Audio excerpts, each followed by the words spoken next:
Hello everyone. I am the storyteller and I am here to help you today. I know you use this video to fall asleep, so before that, like the video and subscribe to the channel. Also, where are you from and what time are you watching? Now get comfortable and relax.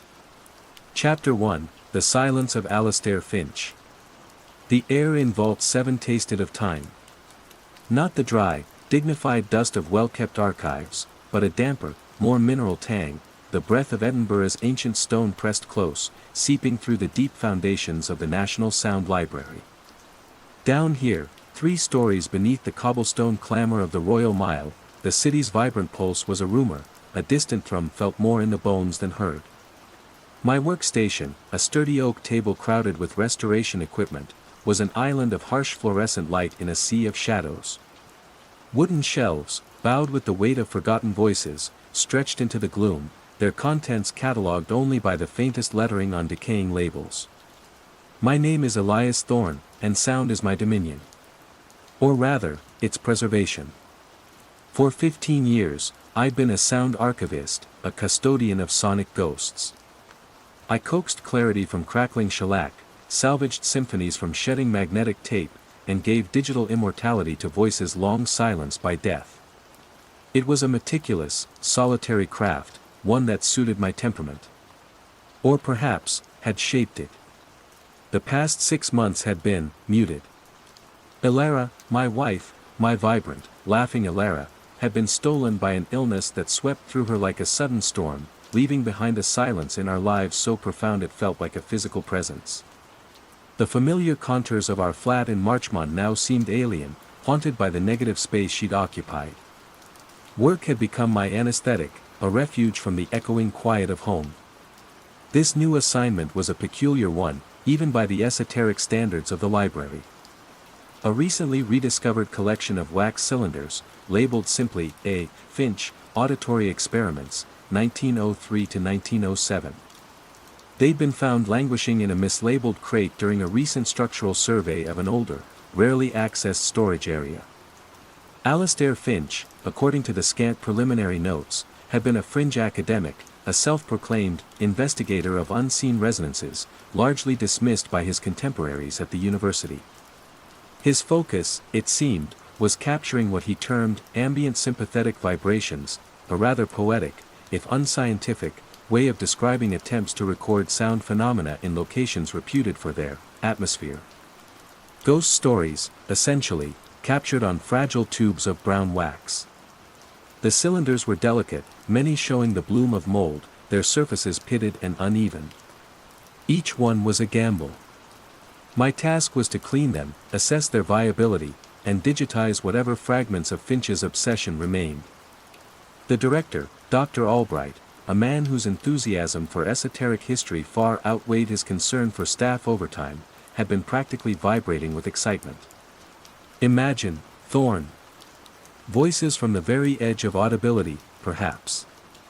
Finch was a crank, most likely, but a documented crank. Priceless. I wasn't quite so effusive. It was painstaking work, requiring a surgeon's touch and an almost meditative patience. The stylus of the archaeophone, a magnificent modern contraption designed to play these ancient formats with minimal wear, traced the grooves with feather-light precision. Most cylinders yielded little more than a symphony of hiss, crackle, and the occasional, distant rumble that might have been a horse-drawn cart or the city's digestive processes. Finch, it appeared, had been very good at recording silence, or its near cousin, noise. The first week passed in a haze of meticulous cleaning, calibration, and the low hum of the digitization equipment. I'd developed a rhythm: select a cylinder, gently brush away the surface detritus, mount it, and listen. Each hiss, each pop, was catalogued, its potential source noted.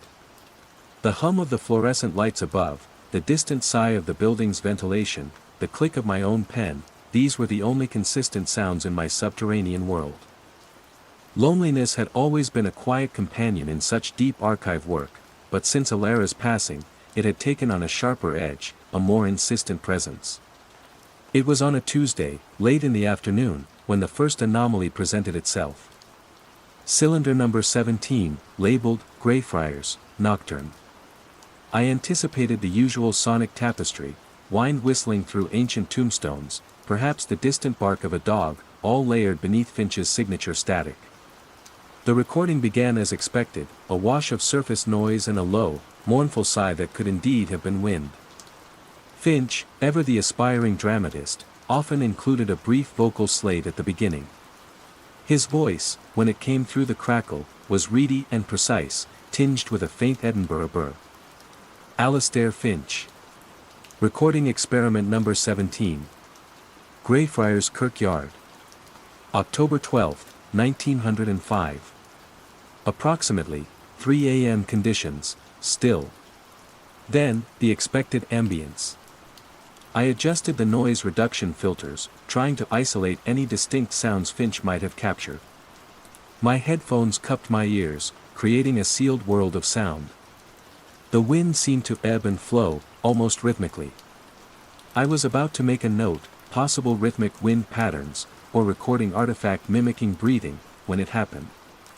Beneath the sibilance of the wind, beneath the inherent crackle of the wax, something else. A whisper. Faint, incredibly so, like a dry leaf skittering across stone, yet undeniably, vocal. I paused the playback, heart suddenly thrumming a little faster. I rewound, not digitally, but by physically lifting and resetting the stylus with extreme care. Played it again. There. It was a woman's voice, I was almost certain. A mere breath of sound, too distorted by the medium and the intervening century to form intelligible words. It was almost subliminal, hiding within the noise floor. I checked Finch's original notes, a small, leather-bound journal that accompanied the collection. For cylinder number 17, his entry was brief, Greyfriars. Considerable wind interference. Possible distant animal sounds. No definitive anomalous vocalizations. No mention of a whisper. No mention of a female presence. Probably an artifact, I told myself. A ghost in the machine, a common enough occurrence with decaying media. Perhaps a fragment of a previous recording incompletely erased from the cylinder, a spectral overlay. Wax cylinders weren't known for their fidelity or their perfect erasure. That had to be it. I leaned closer to the equipment, my own breath fogging slightly in the cool air. I isolated the segment, looping it, running it through a series of filters designed to clarify human speech. The hiss receded slightly, the crackle softened. The whisper remained, stubbornly elusive, a sighing question mark. I listened again. And again. The rational part of my brain, the meticulous archivist, was cataloging possibilities, crosstalk from an adjacent groove, a flaw in the wax itself, acoustic pareidolia, my mind imposing pattern on randomness. But another part of me, a deeper, colder part, was stirring. There was a cadence to the whisper, a rise and fall that felt intentional. And the tone. The tone was familiar. A cold dread, utterly irrational, began to prickle at the base of my skull. This was absurd. I was tired, stressed. Grief did strange things to perception. I was projecting. I pushed back from the table, the chair scraping harshly in the quiet vault. I needed air, or at least, different air. The recycled chill of Vault 7 suddenly felt oppressive. I removed the headphones, the silence of the room rushing in to replace the ghostly sounds from the cylinder. But the whisper, it seemed to linger, an echo in the chambers of my own ear.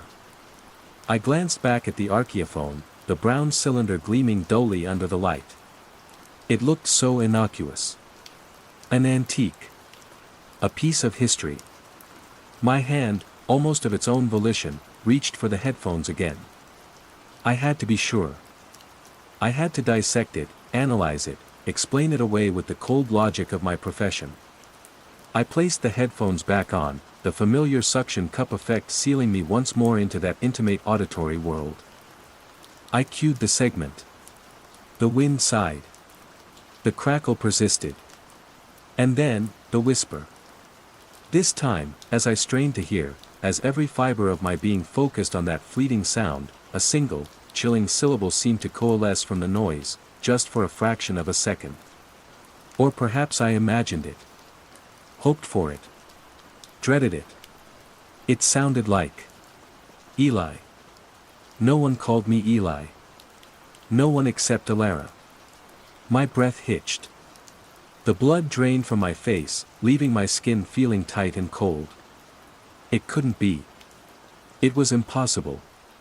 A century-old recording, made by a forgotten eccentric in a graveyard, decades before I was born, decades before Alara was born. And yet, the timbre, the soft lilt at the end of that almost syllable, the specific way the vowel seemed to curve, it was her. It was the way she'd murmur my name when she was half asleep, or when she wanted to coax a smile from me after a long day. My hand shot out and slapped the stop button, the abrupt silence of the machine a counterpoint to the sudden roaring in my ears. I ripped the headphones off, throwing them onto the table. They clattered against a cleaning kit, the sound unnaturally loud. My heart was a frantic bird beating against my ribs. My palms were damp.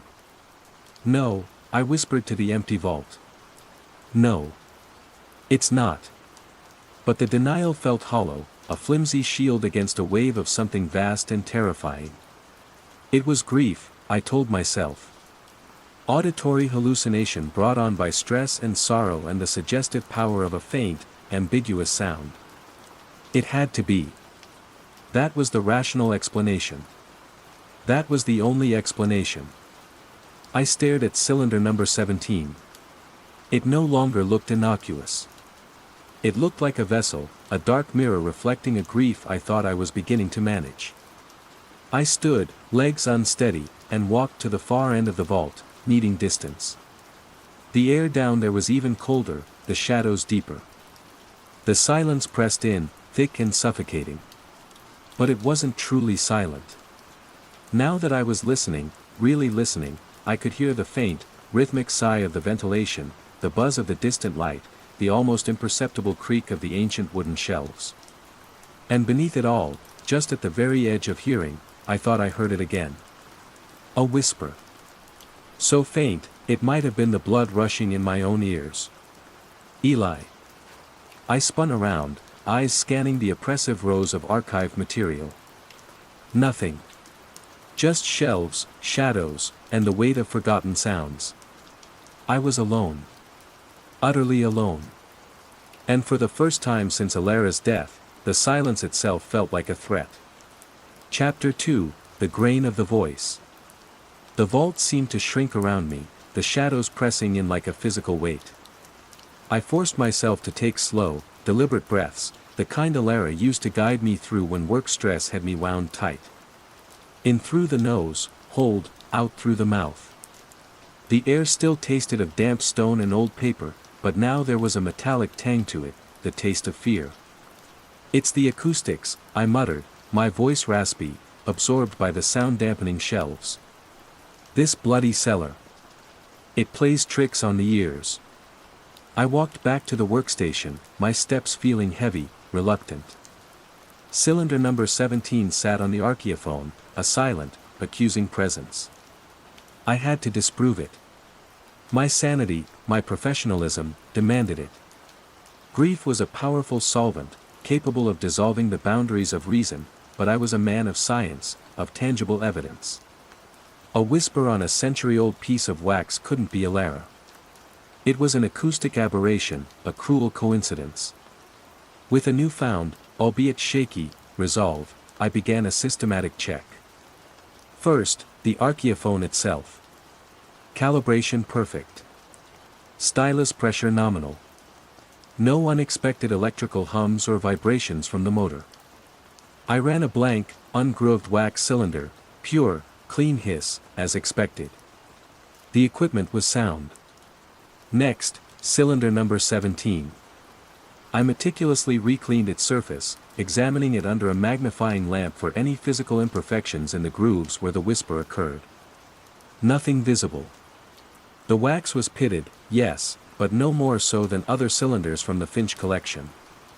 I redigitized the entire cylinder, this time at the highest possible resolution. capturing every nuance of its flawed surface. Then, I loaded the new digital file into the forensic audio software on my computer. Here, I had more control, more tools to dissect the sound. I isolated the segment again, looping those few seconds of wind and the faint vocalization.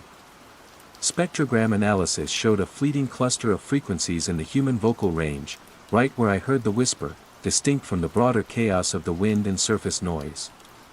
It wasn't just my imagination, there was something there. Could it be Finch himself, whispering an instruction or a note that hadn't made it into his journal? I pulled up samples of Finch's recorded voice from the slates on other cylinders. His was a higher-pitched tenor, reedy and slightly nasal. The whisper, faint as it was, had a lower, softer timbre. Definitely feminine. Could it be an environmental sound? A real woman, perhaps, passing by Finch's recording apparatus in Greyfriars Kirkyard in 1905? Possible, but unlikely to be so faint, so intimate. And Finch had noted no such presence. He seemed quite particular about documenting any potential human contamination. I spent the next hour applying every filter, every analytical tool at my disposal. Noise reduction, equalization, spectral subtraction.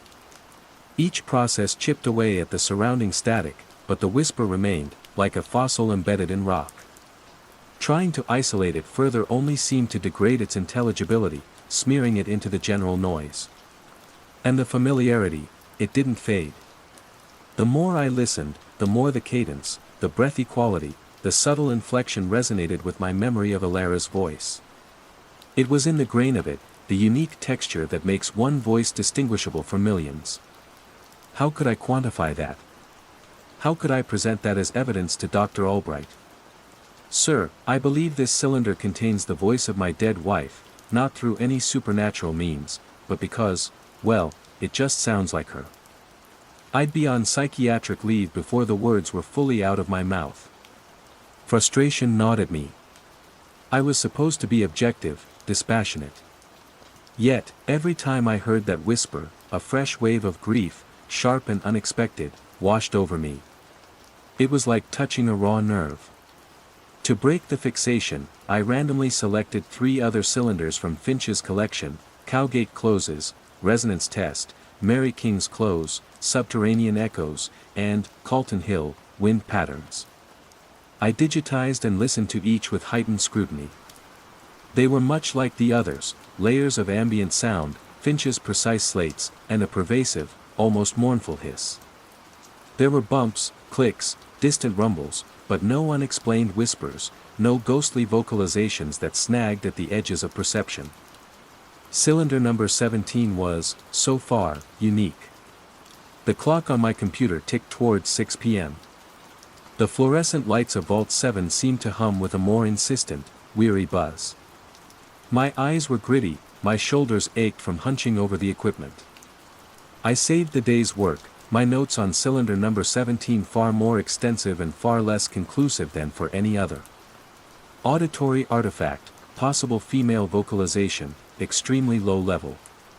Source undetermined. Requires further analysis, I typed, the words feeling like a betrayal of the chilling certainty that had taken root in my gut. I powered down the equipment, the sudden silence in the vault amplifying the thumping in my chest. The image of that brown wax cylinder, innocuous yet potent, was seared into my mind. Leaving Vault 7 felt like surfacing from a deep dive. The main library levels were brighter, warmer, filled with the rustle of pages and the quiet murmur of evening patrons. The mundane normalcy was almost jarring. I nodded to Ms. Albright's secretary, managed a weak smile, and fled into the cool Edinburgh evening. The walk back to my Marchmont flat was usually a time for decompression, for letting the city's sounds wash over me, the rumble of buses on Lothian Road, the distant skirl of pipes from a hopeful busker, the chatter of students spilling from pubs. Tonight, every sound seemed amplified, potentially significant. A woman's laugh from across the street made me jump. The sigh of wind down a narrow close seemed to carry a whisper on its tail. My flat, usually a haven, felt different. The silence Alara's absence had carved into its spaces had always been a sad, passive thing. Tonight, it felt active, listening. I moved through the rooms, the familiar creak of a floorboard under my foot sounding unnaturally loud. Her photograph on the mantelpiece, her bright, intelligent eyes, her slight, knowing smile, I couldn't meet its gaze for long. I made myself a simple supper, the clatter of cutlery on the plate echoing in the kitchen. I tried to read, but the words blurred. The television offered only a barrage of meaningless noise. Every so often, I'd catch myself straining my ears, listening for something just beyond the threshold of hearing. Sleep, when it finally came, was shallow and disturbed. I dreamt of endless, echoing corridors, lined with wax cylinders that whispered as I passed. And in the dreams, the whisper was clearer, more insistent. "Eli, why did you leave me?" I woke with a gasp, heart pounding, tangled in sheets damp with sweat. The pre-dawn light was a thin, gray wash at the window. The flat was utterly silent. Or was it? I held my breath, listening. From the living room, or perhaps the hallway, I heard it. A faint, rhythmic sound. A soft, dry, skittering. Like a leaf blown across a wooden floor. Or a whisper, trying to form. I sat bolt upright, adrenaline surging. The sound stopped. Coincidence. An old building settling. A mouse, perhaps, though we'd never had them. My overactive imagination, fueled by a day of unsettling discoveries and a night of troubled dreams. Rational explanations. They were all I had. But as I sat there in the cold morning light, the memory of that whisper from cylinder number 17, so achingly, impossibly familiar, entwined itself with the phantom sound in my own home. The dread I'd carried from the vault hadn't stayed there. It had followed me. It was here, in the quiet spaces where Alara used to be. And it was waiting. Chapter 3, Echoes in the Architecture. Part 1, A Fragile Objectivity. The chill of Vault 7 was a familiar embrace the next morning, but it carried a new undercurrent, a sense of watchful stillness. I'd spent the journey to the library steeling myself, rehearsing rationality. The sounds in the flat were stress, the product of a grieving mind latching onto the suggestive power of an ambiguous recording. Cylinder number 17 was an anomaly, yes, but a technical one, not a supernatural summons. Today, I would be methodical, detached. I would treat it like any other decaying artifact. To prove this to myself, I deliberately bypassed cylinder number 17. Instead, I selected 3 more from Finch's collection, their labels bearing prosaic titles: North Bridge, Traffic Harmonics, Street Giles, Bell Resonance Study, and Water of Leith, Flow Acoustics. For several hours, I immersed myself in the mundane. The hiss and crackle were comforting in their predictability. Finch's reedy voice announced each location and date with unwavering precision. There were rumbles, clangs, the distant cry of gulls on the St. Giles recording, but nothing that sent a shiver down my spine. Nothing that whispered my name, or Alara's. A fragile sense of normalcy began to settle. Perhaps I had overreacted. The vault was just a vault. The recordings were just old sounds. The human mind, especially one under duress, was an unreliable instrument. I made meticulous notes, catalogued the noise profiles, and felt the familiar satisfaction of order imposed on chaos. The silence in the vault was just silence, punctuated by the hum of my equipment and the distant sigh of the building's old lungs. Part 2, The Unyielding Whisper. By early afternoon, however, cylinder number 17 beckoned. It sat apart from the others, its unassuming brown wax surface a silent challenge to my cultivated composure. I couldn't ignore it indefinitely. It was part of the assignment. With a sigh that felt heavier than it should, I carefully mounted it onto the archaeophone. The headphones went on. The world narrowed to the groove and the stylus.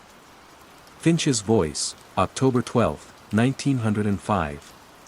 Approximately 3 a.m. Conditions, still. the wind-like ambience. And then, the whisper. It was still there, nestled within the noise, a sigh of sound that refused to be exorcised by logic. I listened, my breath held. If anything, it seemed a fraction clearer today.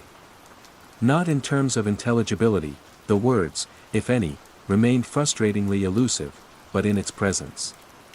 It felt less like an accidental echo and more like a deliberate, albeit faint, utterance. Or was that just my heightened awareness, my obsessive focus, lending it undue prominence? I tried a new software technique, something called phase cancellation, attempting to isolate and remove the more consistent frequencies of the wind and surface noise. It was a delicate process, like peeling away layers of ancient varnish from a fragile painting. As the broader static receded, the whisper seemed to deepen slightly, to gain a subtle resonance it hadn't possessed before. And then I noticed something else, something I'd missed in my frantic analysis the previous day. Following the segment with the whisper, after a second or two of the usual crackle, there was a very faint, rhythmic pulse. It was incredibly low frequency, almost infrasonic, a soft thump-thump, thump-thump, barely perceptible beneath the noise floor. I'd initially dismissed it as motor hum from Finch's original recording equipment, or perhaps even a vibration from the archaeophone itself. But listening now, it felt different. More organic. And it hadn't been present on the other cylinders I'd analyzed with such care this morning. Part 3, The Bleed Begins.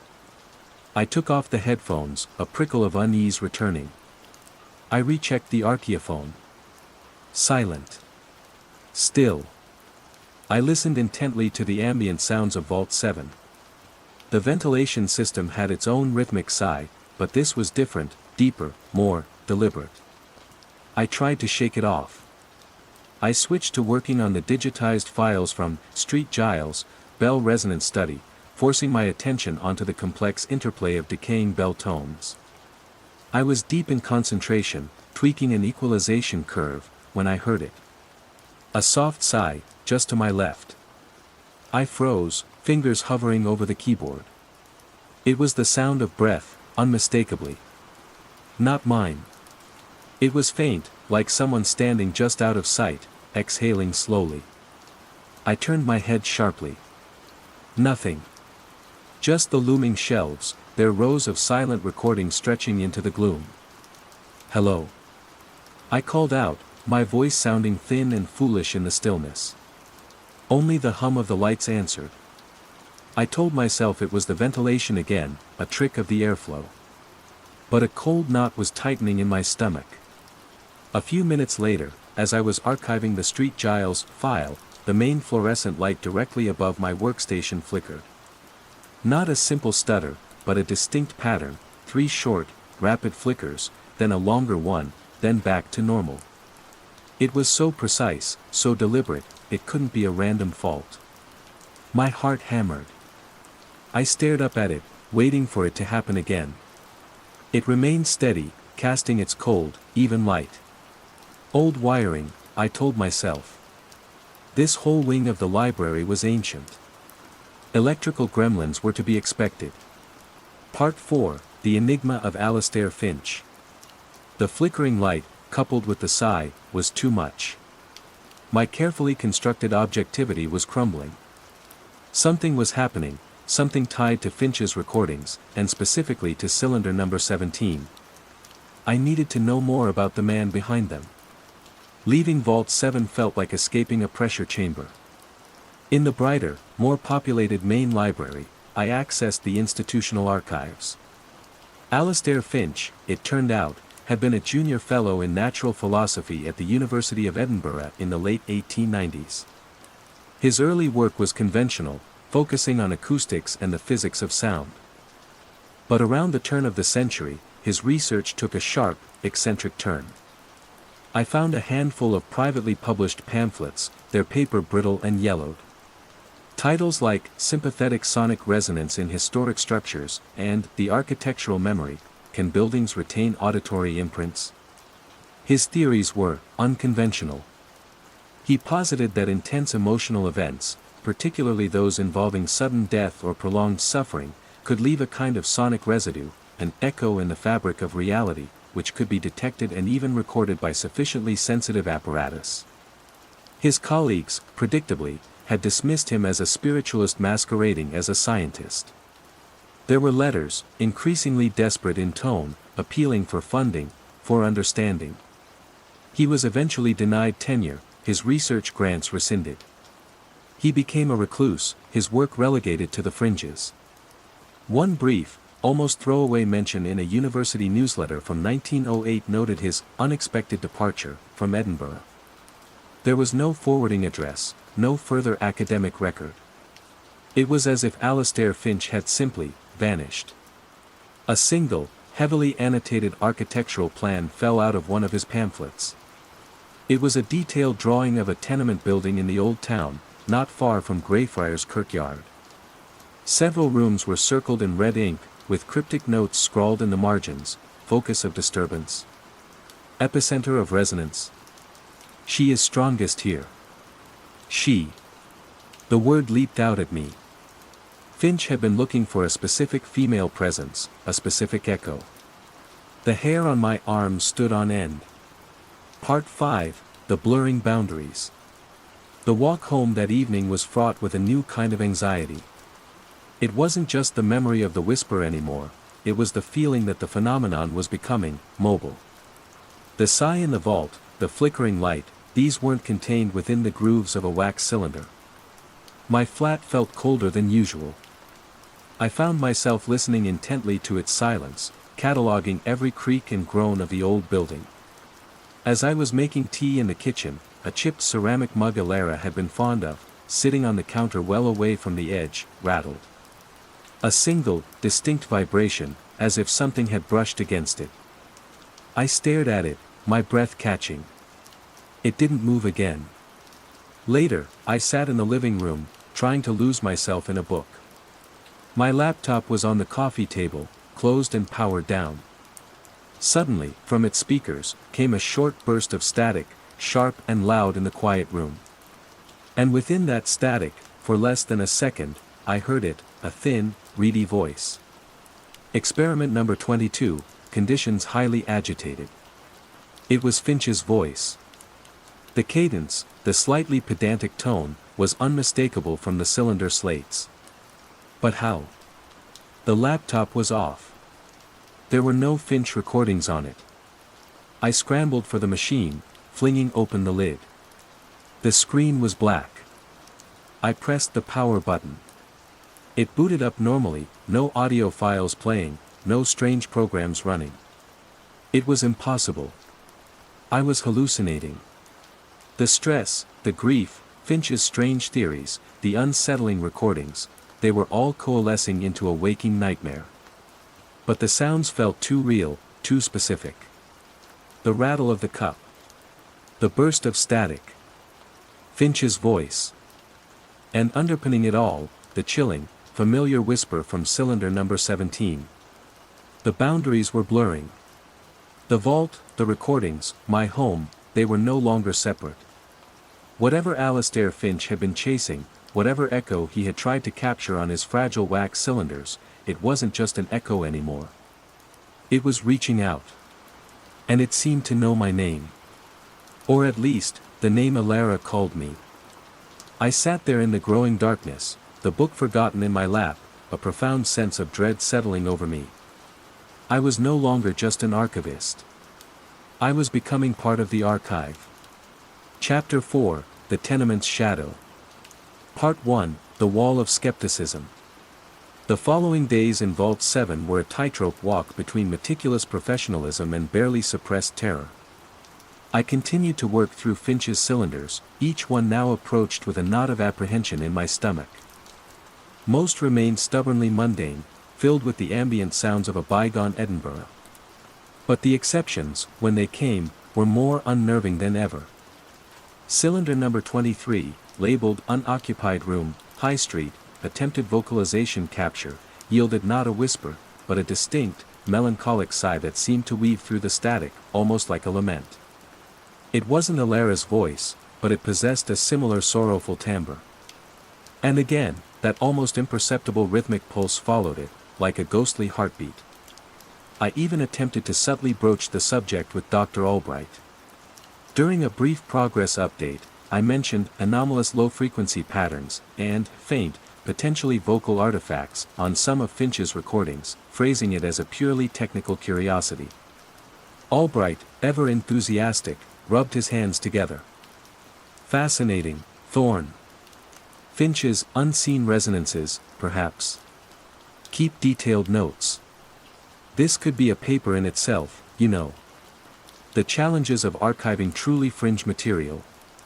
He clearly heard academic curiosity, not "I think these recordings are haunted and my dead wife is whispering to me." His dismissal, however unintentional, was another layer of insulation around my experience.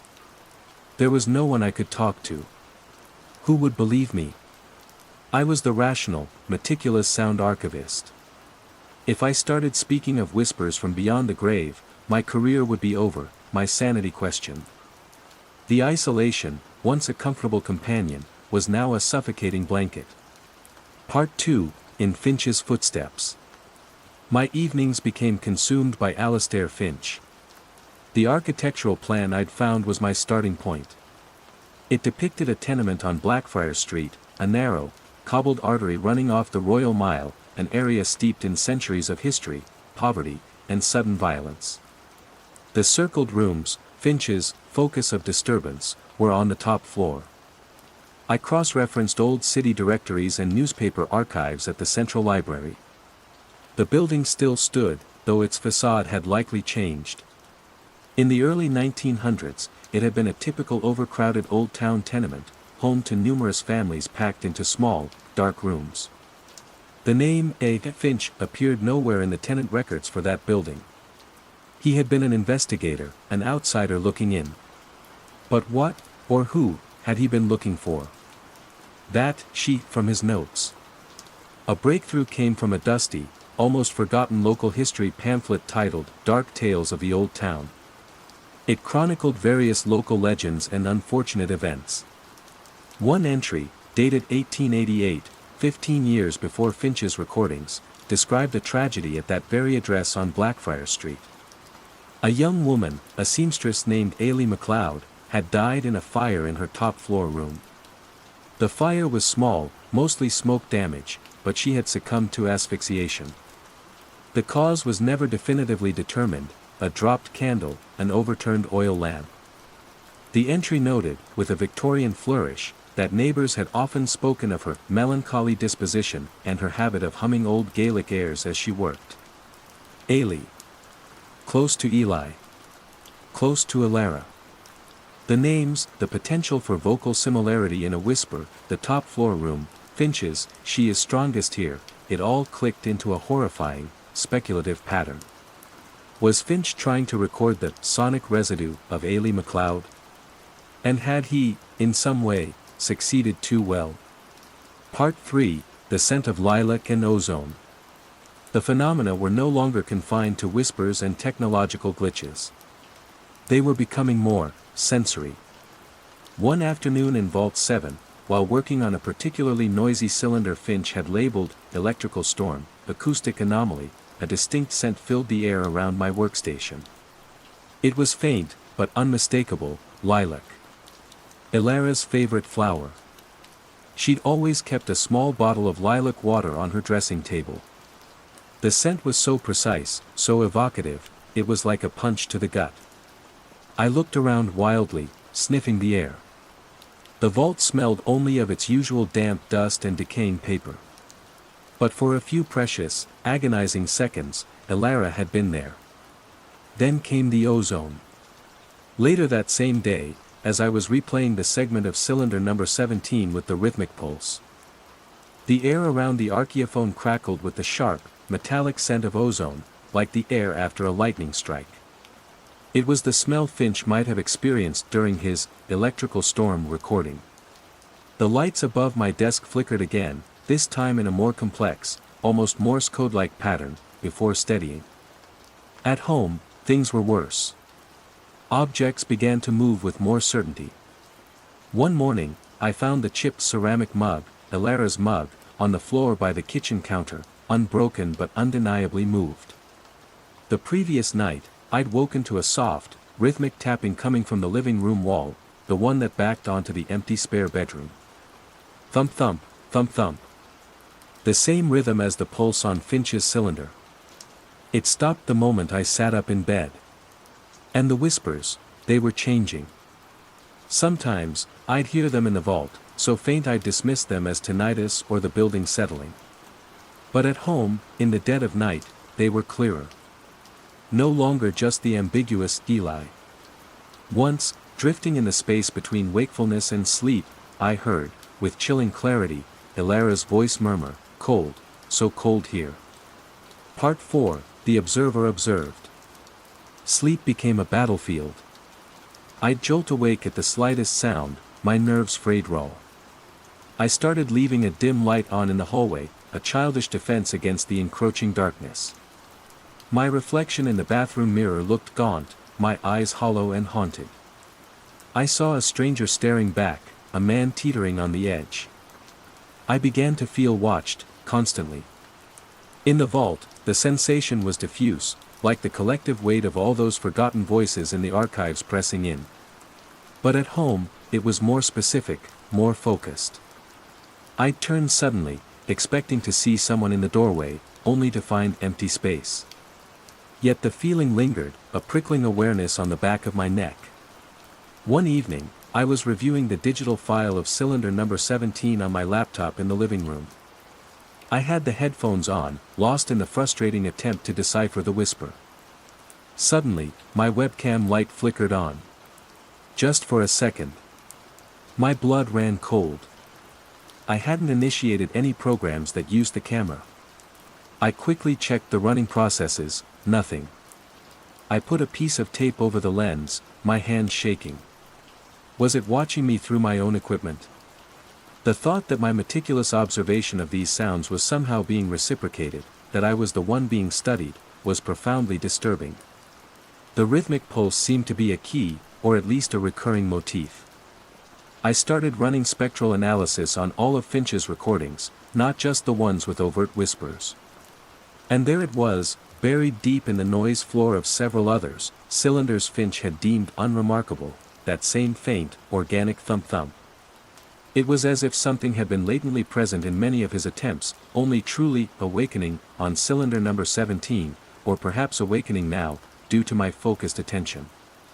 Part 5, The Drawing on the Wall. Driven by a desperate need for answers, for some tangible link beyond the whispers and feelings, I decided to visit Blackfriars Street. It was a gray, windswept Saturday. The tenement Finch had mapped still stood, its sandstone facade grimy with centuries of city soot. It looked much like its neighbors, a tired but resilient survivor of Edinburgh's relentless history. I didn't go inside. I couldn't. Just standing across the narrow street, looking up at the top-floor windows, small, dark eyes staring back, was enough to send a fresh wave of dread through me. Finch's notes, epicenter of resonance. She is strongest here. Ailey MacLeod, the seamstress who died in fire and smoke. That night, the activity in my flat escalated.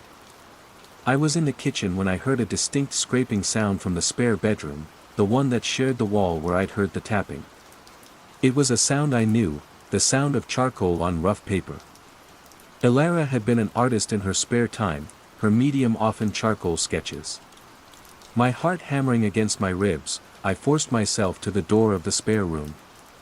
It was slightly ajar, though I was sure I'd kept it closed. I pushed it open. The room was cold, colder than the rest of the flat. The air was still. And on the bare plaster of the wall opposite the door, the wall I'd heard the tapping and scraping from, was a drawing. Crude, childlike, yet chillingly recognizable. It was a drawing of a cylinder. A wax cylinder. Scratched into the plaster with what looked like a shard of burnt wood I later found on the floor. Beneath it, a single, wavering word, also scratched into the wall. Listen. I backed away, a strangled cry caught in my throat. This wasn't just echoes or residual energy. This was communication. A demand. Whatever entity Alastair Finch had disturbed, whatever voice he had captured, it was now actively, terrifyingly, engaging with me. It wanted me to listen. It needed me to. And it was using Alara's memory, her essence, her art, to ensure I complied. The lines between Finch's obsession, Ailey's tragedy, and Alara's loss were no longer just blurred. They were being deliberately, malevolently interwoven. And I was trapped at the center of the knot. Chapter 5, The Unraveling Cord. Part 1, Descent into Obsession. The charcoal drawing on the spare room wall was a tipping point. The last vestiges of my skepticism crumbled, replaced by a raw, consuming fear that was paradoxically galvanizing. The entity, for I could no longer deny its conscious presence, wasn't just a passive echo. It was an intelligence, capable of manipulation, of learning, of reaching across the veil in increasingly tangible ways. And its focus was undeniably on Finch's recordings, and by extension, on me. My work in Vault 7 transformed. It was no longer about preservation or academic curiosity. It became a desperate investigation, a race against my own unraveling sanity. I abandoned the pretense of cataloging the entire Finch collection systematically. Cylinder number 17, and any others that exhibited the telltale rhythmic pulse or faint whispers, became my sole focus. I worked with a feverish intensity, often skipping meals, staying late into the night, the hum of the equipment and the ghostly sounds from the headphones my only companions. The other archivists, if they noticed my increasingly disheveled appearance and obsessive behavior, kept their distance. Perhaps they sensed the miasma of dread that clung to me. Sleep was a luxury I could scarcely afford. When I did succumb to exhaustion, my dreams were a chaotic torrent of sound, Finch's reedy voice, the sighing whispers, Alara's laugh distorted into something mournful, and always, the underlying thump-thump of that spectral heartbeat. I'd wake with a jolt, the sound still echoing in my ears, unsure if they were dream remnants or real incursions into my waking world. The lilac scent returned more frequently in the vault, often when I was on the verge of a potential breakthrough with a particularly troublesome segment of audio, a fleeting comfort that felt more like a calculated enticement. The lights would flicker in complex, almost conversational patterns. One afternoon, as I was struggling to isolate a particularly faint whisper on cylinder number 28, South Bridge Vault's deep resonance test, the archaeophone's motor suddenly sped up, the cylinder whirling at a dangerous velocity before I could hit the emergency stop. It felt like impatience, a frustration emanating from the recordings themselves. Part 2, The Archive Answers Back. The entity's communication was becoming more direct, more sophisticated. The simple, listen, on the spare room wall was just the beginning. One evening, working late in Vault 7, I was listening to a loop of the whisper from cylinder number 17.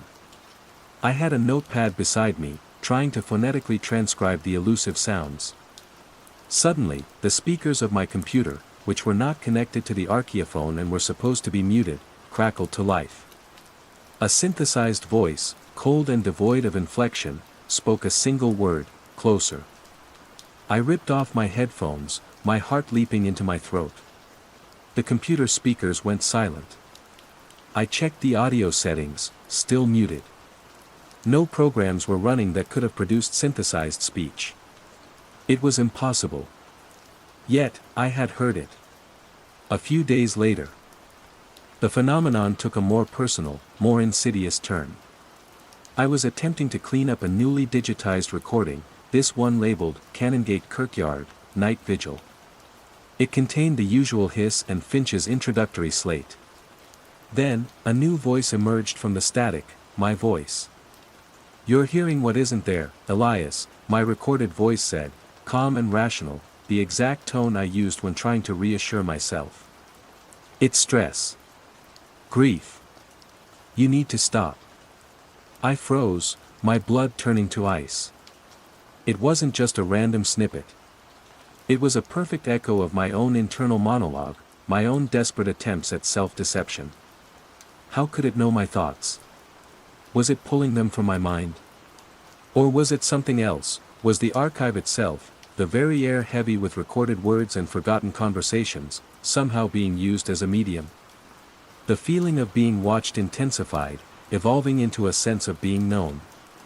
The entity wasn't just observing my actions, it seemed to be peering into my deepest anxieties, my most vulnerable memories.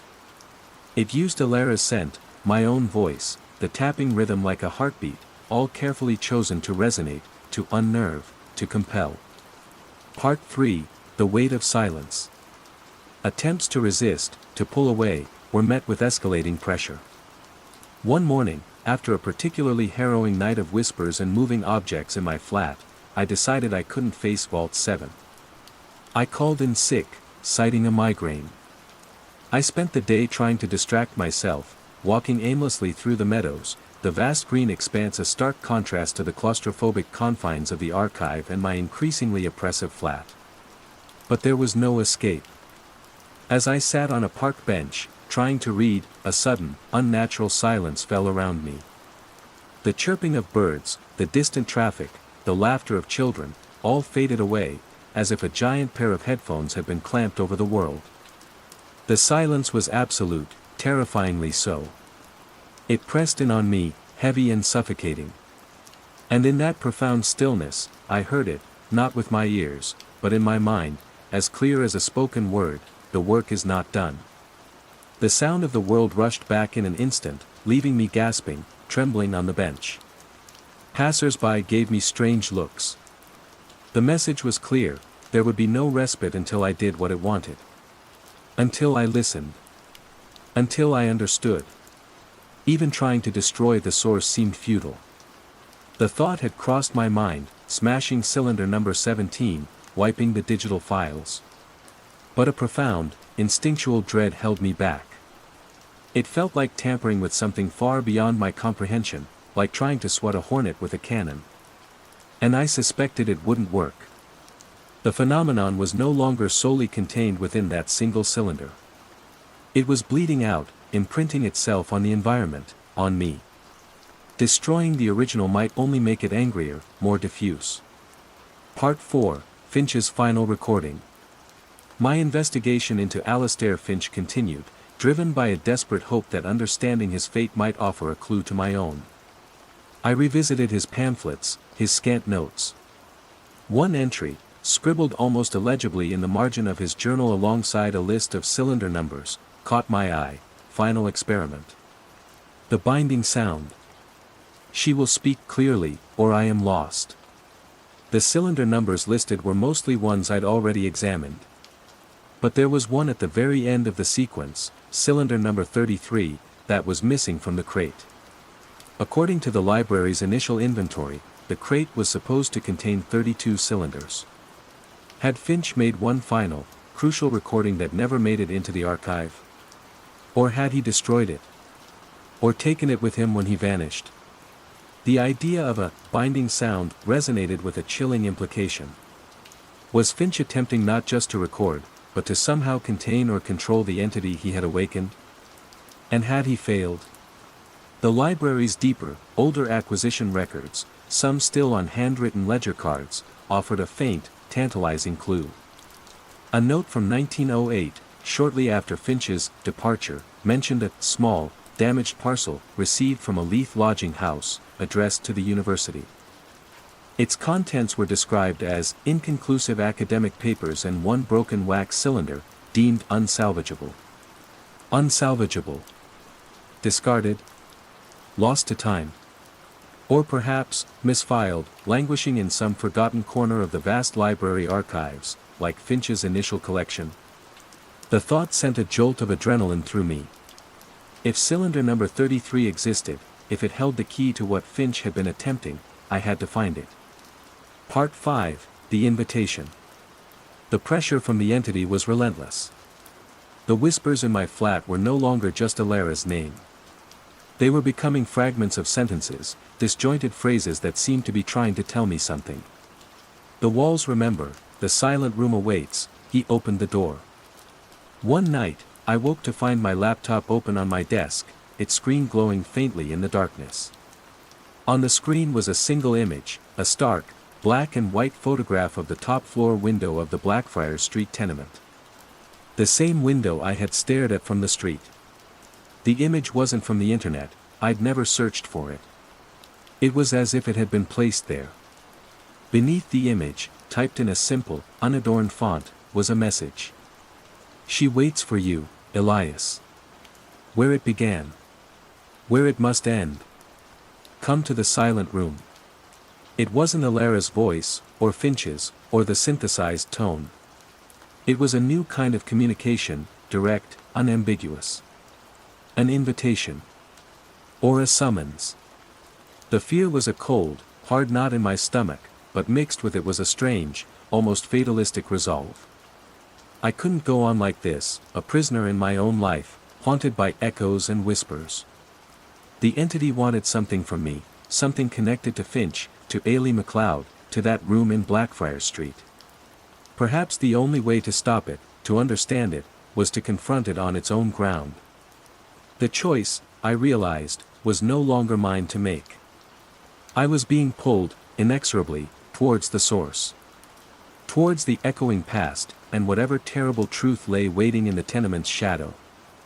The unseen archivist was about to become an unwilling participant in a story far older and darker than any he had ever catalogued.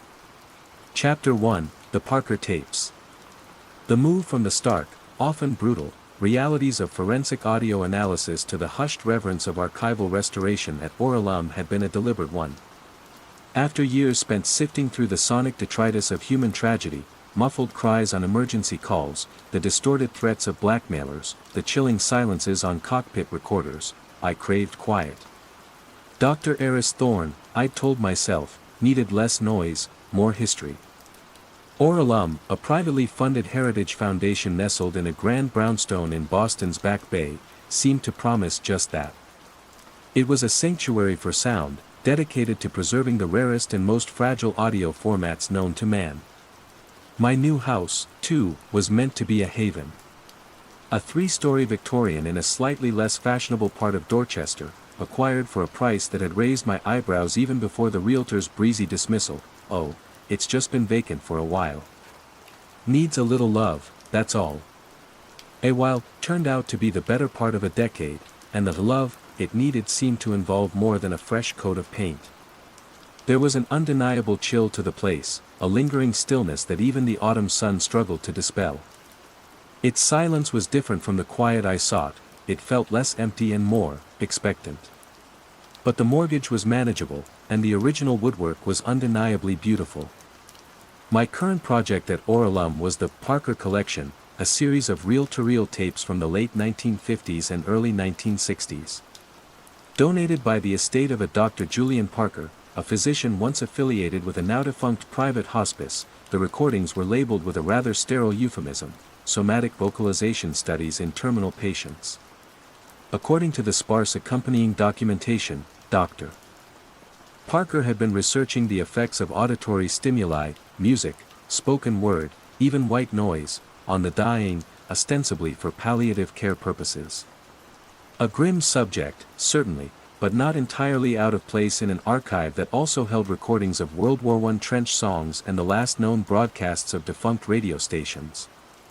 The tapes themselves were delicate, the ferric oxide shedding from the acetate backing like fine, dark dust. Each reel had to be carefully cleaned, baked to temporarily restore suppleness if necessary, and then spooled onto a pristine modern reel before being played on Oralum's meticulously maintained Studer A810. My workroom was a climate-controlled cocoon on the foundation's top floor, somewhat isolated from the gentle hum of the main archives. Here, surrounded by oscilloscopes, spectrum analyzers, and noise reduction units, I was supposed to be in my element. For the first few days, the Parker tapes were exactly what I expected, a melancholy soundscape of hushed voices, the rustle of bed linens, the occasional beep of primitive medical equipment, and Dr. Parker's calm, slightly detached baritone making notes or posing gentle questions. The patient's responses were often weak, fragmented, sometimes just breaths or sighs. It was intrusive, listening to these final, fragile moments, but my years in forensics had built a necessary wall of professional detachment. My job was to preserve, not to judge or grieve. It was on the 4th reel, labeled Parker, Patient 16B, Auditory Stimulus, Silence, 17.OCT.1961, that I first encountered the anomaly. The recording began with Parker's voice, Dr. Julian Parker. Patient 16B, female, approximate age 65. Prognosis, terminal carcinoma, less than 48 hours. Commencing period of observed silence. What followed should have been just that: room tone, the patient's breathing, perhaps distant hospital sounds. And it was, for the most part. The patient's breaths were shallow, raspy. A clock ticked somewhere in the room. But beneath these expected sounds, almost subliminal at first, was something else. A pulse. Deep, rhythmic, and incredibly low.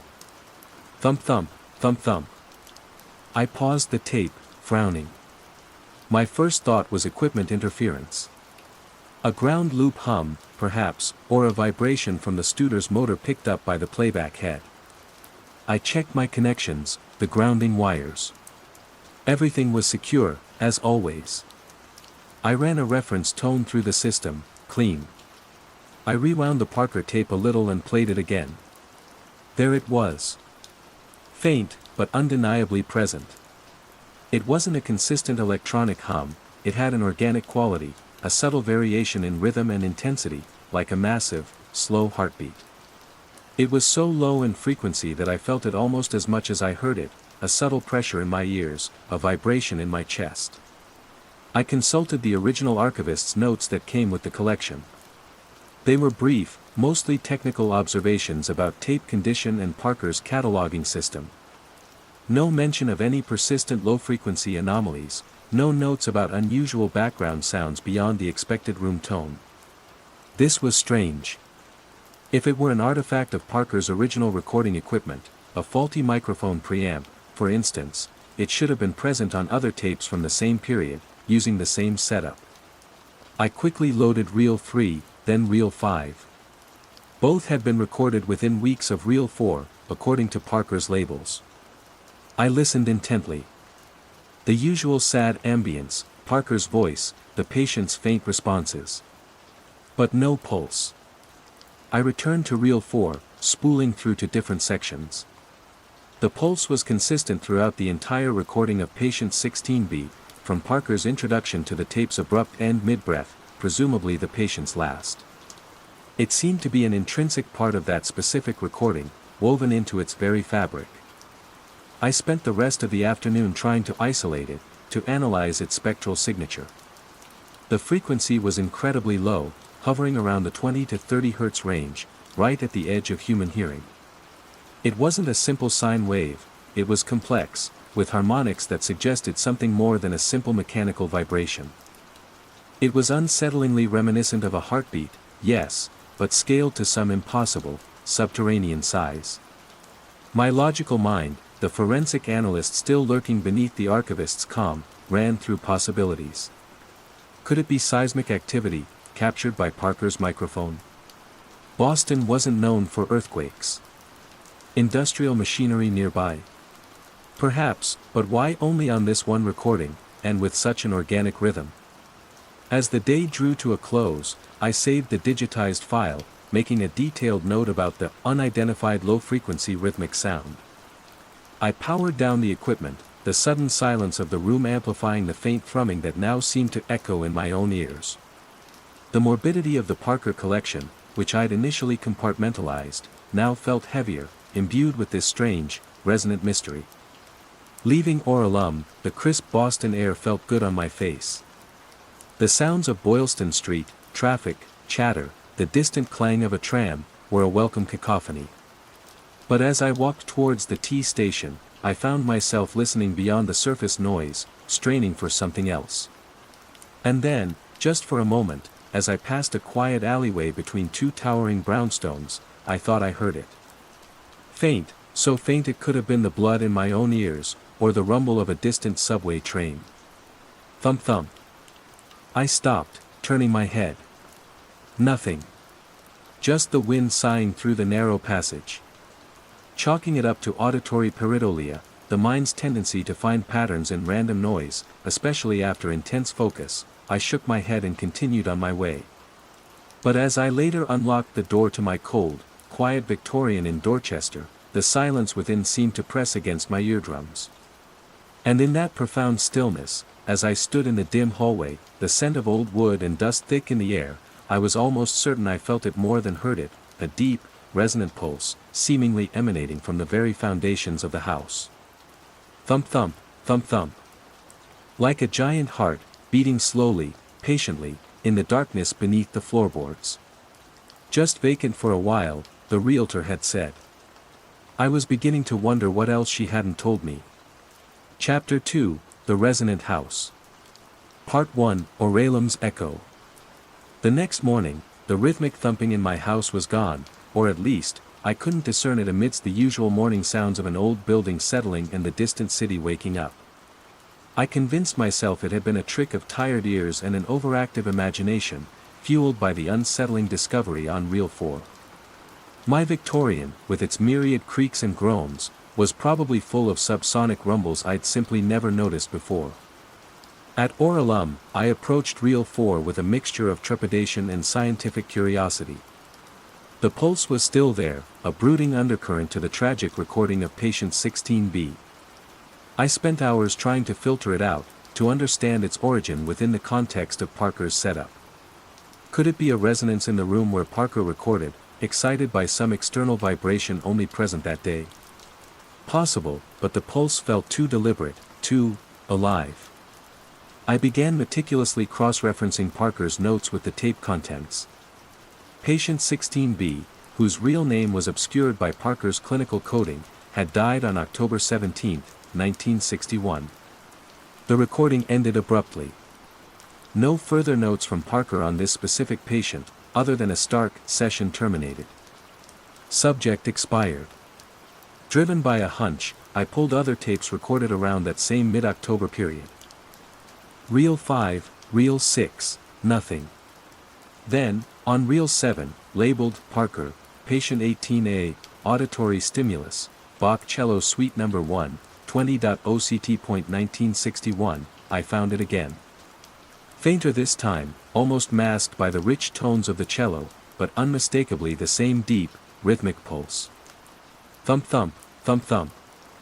Patient 18A had also died shortly after the recording was made. A pattern was emerging, albeit a grim and inexplicable one.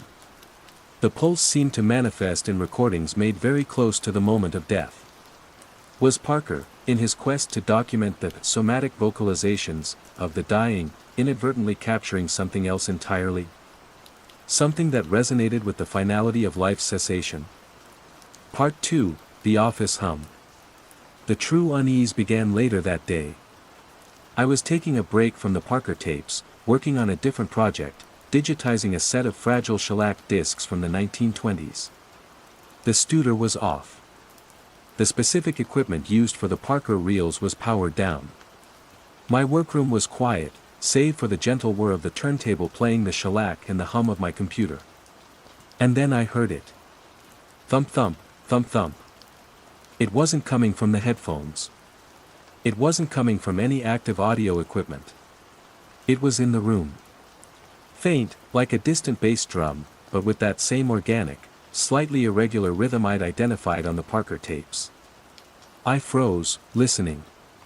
The sound was pervasive, seeming to emanate from the walls themselves, or perhaps from the floor beneath my feet. I muted the shellac playback. The room fell silent, except for that deep, insistent pulse.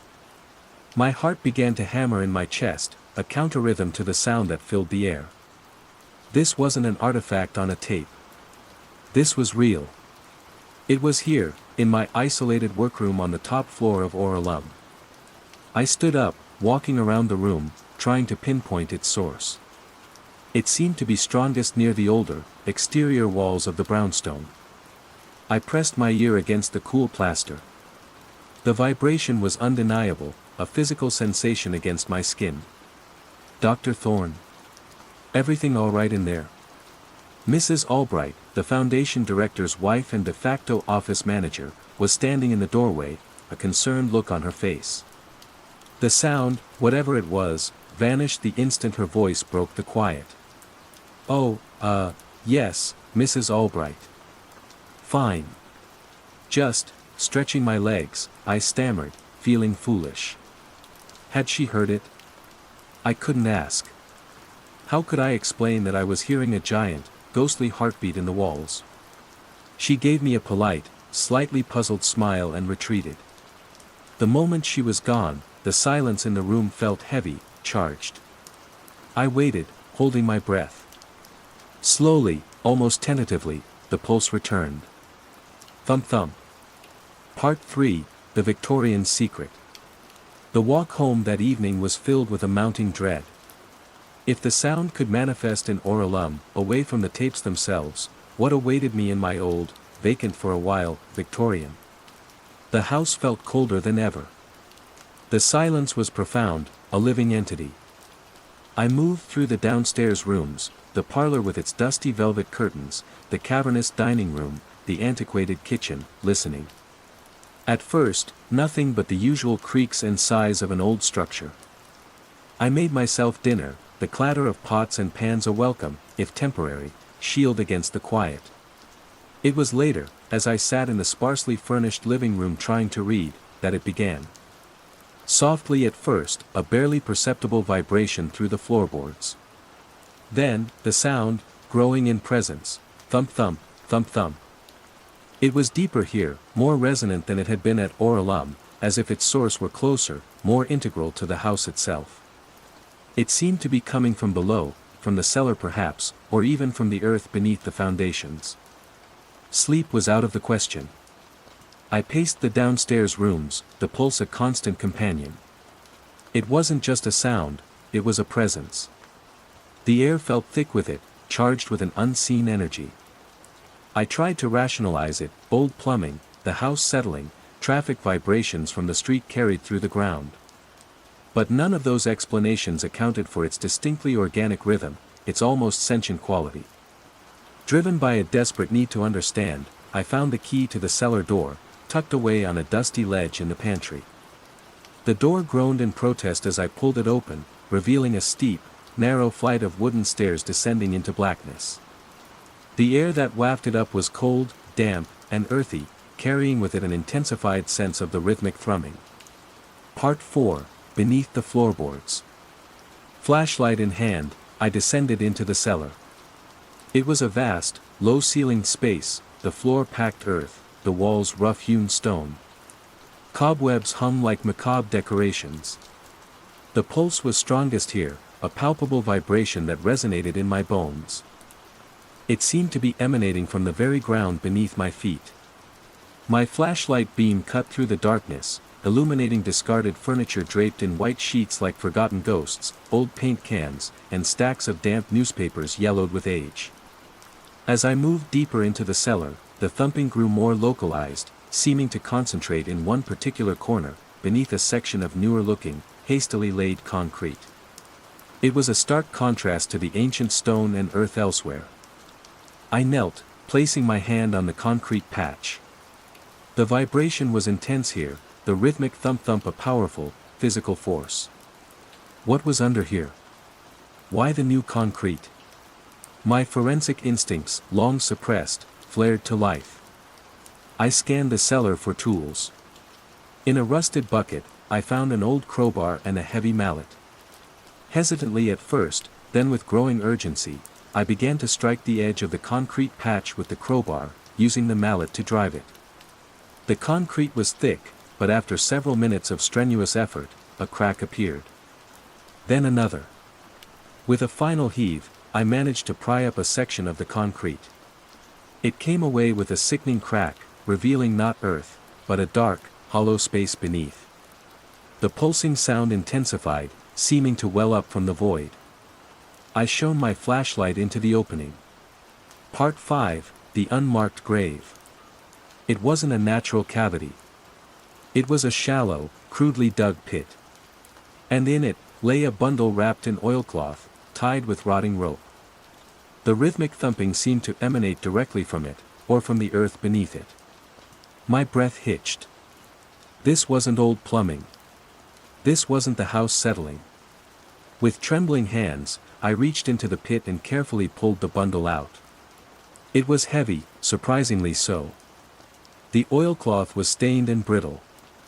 As I laid it on the cellar floor, a section of the cloth tore, revealing what was inside.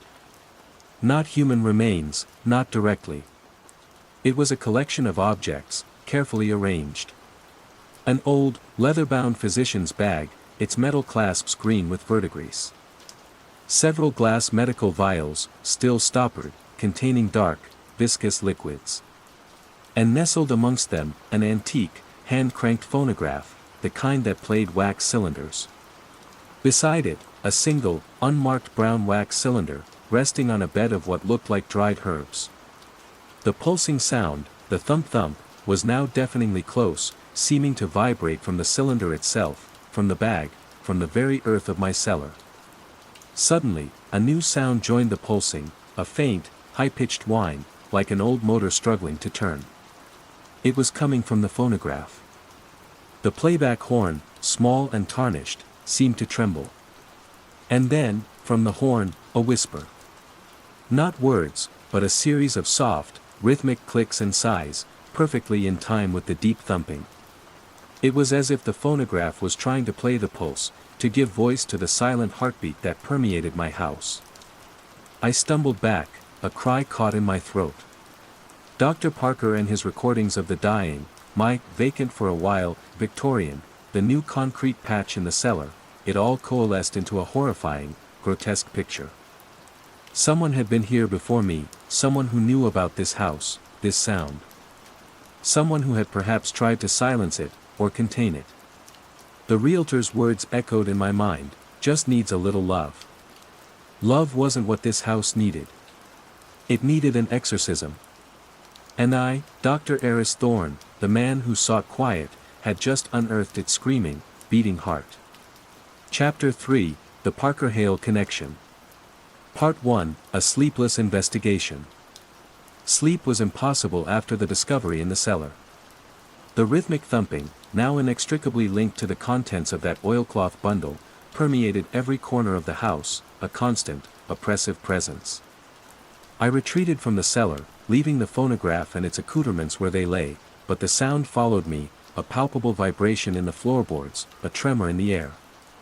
My mind raced, trying to connect the disparate pieces. Dr. Julian Parker, the physician who recorded the dying. The strange pulse on his tapes, appearing only near the moment of death. My Victorian house, vacant for years, with its hidden cache of medical equipment and a wax cylinder that seemed to throb with the same rhythm. And the crude grave beneath the concrete. Exhaustion warred with a desperate urgency. I abandoned any thought of returning to Oralum the next day. My focus had narrowed with chilling intensity. I had to understand what I had found in my cellar, and what, or who, lay beneath that disturbed earth. Using my laptop, I began a frantic online search, cross-referencing Dr. Julian Parker with the history of my house and the Dorchester area. Parker's hospice, Serene Meadows, had closed in the late 1960s amidst vague rumors of unorthodox practices, though no official charges were ever filed. He had faded into obscurity thereafter. Then, a name emerged from the property deeds of my house, a name from before its long vacancy, Dr. Alastair Hale. He had owned the house from the early 1950s until his death in 1963. A physician. My blood ran cold. Could there be a connection? Further digging revealed that Dr. Alastair Hale had also been affiliated with Serene Meadows Hospice, albeit in a more junior, research assistant capacity, during the exact period Parker was conducting his somatic vocalization studies. The timeline was too precise to be a coincidence. Part 2, The Whispering Cylinder. Dawn found me back in the cellar, drawn by an irresistible compulsion. The air was heavy, the rhythmic thumping a physical weight. The phonograph sat silently, but the wax cylinder beside it seemed almost to vibrate with latent energy. With trembling hands, I carefully lifted the cylinder. It was heavier than I expected, its surface cool and slightly waxy. There were no markings, no labels. It felt ancient, yet imbued with a strange vitality. The phonograph itself was an Edison standard, dating from the early 1900s. It was dusty but seemed intact. Driven by a compulsion I didn't fully understand, I found the hand crank. It resisted at first, then turned with a rusty groan. The mechanism whirred. I placed the unmarked cylinder onto the mandrel. Took a deep breath. And gently lowered the stylus. For a moment, only the hiss and crackle of an ancient recording. Then, a voice. Not Parker's calm baritone, nor the faint responses of his patients. This was a woman's voice, strained, weak, but clear. Can't breathe, the pressure, it's listening. A pause, filled with a ragged gasp. Then, the voice again, fainter still. He said, it would help, the machine, but it calls. Beneath her words, so low it was almost a feeling rather than a sound, was the pulse. Thump thump, thump thump. It was part of her recording, part of her final moments. Then, another sound joined the woman's voice and the pulse, a man's voice, deeper, calmer, but with an undertone of something cold, something clinical. The resonance is building, subject A, focus on the sound. Let it draw you in. We are documenting the transition. Subject A. The voice was unfamiliar. Not Parker. Could it be Hale? The cylinder continued, the woman's breaths growing shallower, punctuated by soft moans. The man's voice interjected with occasional prompts, observations. And always, the insistent, deep thrumming. It was a recording of a death, but not like Parker's. This felt different.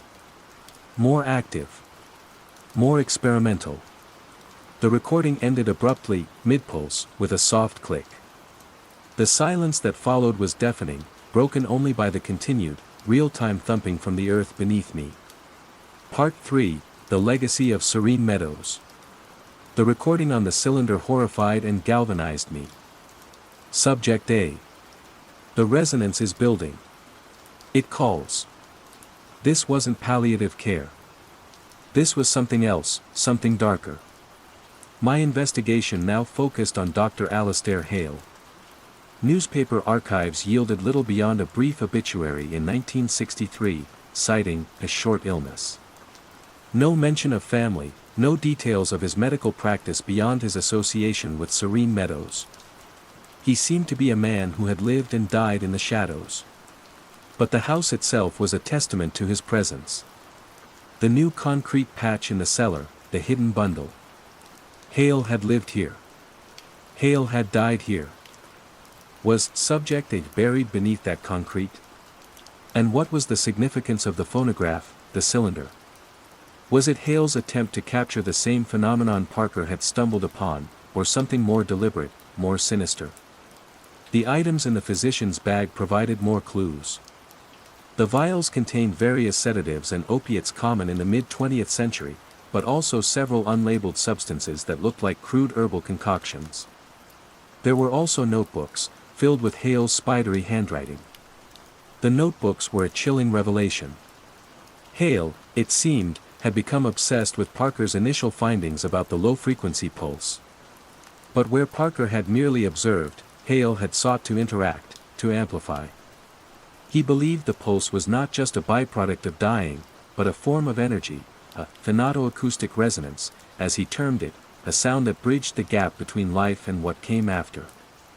He theorized that this resonance could be captured, perhaps even harnessed. His notes detailed experiments, conducted in secret, often in his own home. He sought out terminal patients, not for palliative care, but for his grotesque research. The phonograph and cylinder were his attempt to create a sympathetic resonator, a device to not only record the pulse but to focus it, to interact with it. Subject A was clearly one of his victims. Part 4, The Expanding Field. The phenomena in the house began to escalate. The rhythmic thumping was no longer confined to the cellar or the floorboards. It seemed to be in the very air, a constant pressure against my eardrums. Objects would vibrate in sympathy with it, glasses rattling in cupboards, window panes humming. And the sounds were no longer just the pulse. I began to hear whispers, faint and indistinct, carried on the waves of the thrumming. Sometimes they sounded like the woman from the wax cylinder, sometimes like the weak, sighing voices from Parker's tapes. They seemed to emanate from the walls, from dark corners, from the empty spaces in the house. One afternoon, as I was staring at Hale's notebooks, a framed photograph on the mantelpiece, a landscape shot I'd taken years ago, suddenly fell to the floor, the glass shattering. There was no breeze, no vibration strong enough to dislodge it. It felt like a deliberate act of malice. The house was actively responding to my investigation, to my presence. It was as if unearthing Hale's secrets had stirred something dormant, something that had been waiting patiently in the silence. The most disturbing development was the technological interference. My laptop would randomly restart. My phone would lose signal, even with full bars. One evening, as I was listening to a digitized version of Parker's Reel 4, the playback suddenly distorted, the deep pulse warping into a deafening roar, and Parker's voice became a demonic growl before the software crashed. It was as if the entity, whatever it was, could now directly influence the technology one was using to study it. Part 5, The Invitation in Static. I was becoming a prisoner in my own home, haunted by the legacy of Alastair Hale. Sleep deprivation and constant auditory assault were taking their toll. I was jumpy, irritable, my rational mind struggling to maintain its grip against the tide of the inexplicable. One night, I was jolted awake not by the thumping, but by a sound from downstairs, static. Sharp, insistent, like a radio tuned between stations. I crept down the stairs, my heart pounding. The sound was coming from the living room. The old, non-functional floor radio that had come with the house, a relic I'd kept for its aesthetic value, was glowing faintly from behind its fabric speaker grill.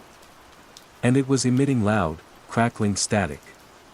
As I approached, the static began to coalesce, to form patterns.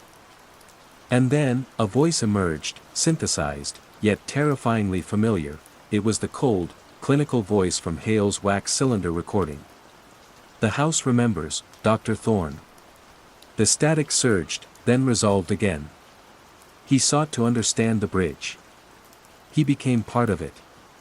Another surge of noise, then, chillingly. "You are listening. You are close. The primary resonator awaits." The radio fell silent, its glow fading. I stood there, trembling in the darkness. The primary resonator.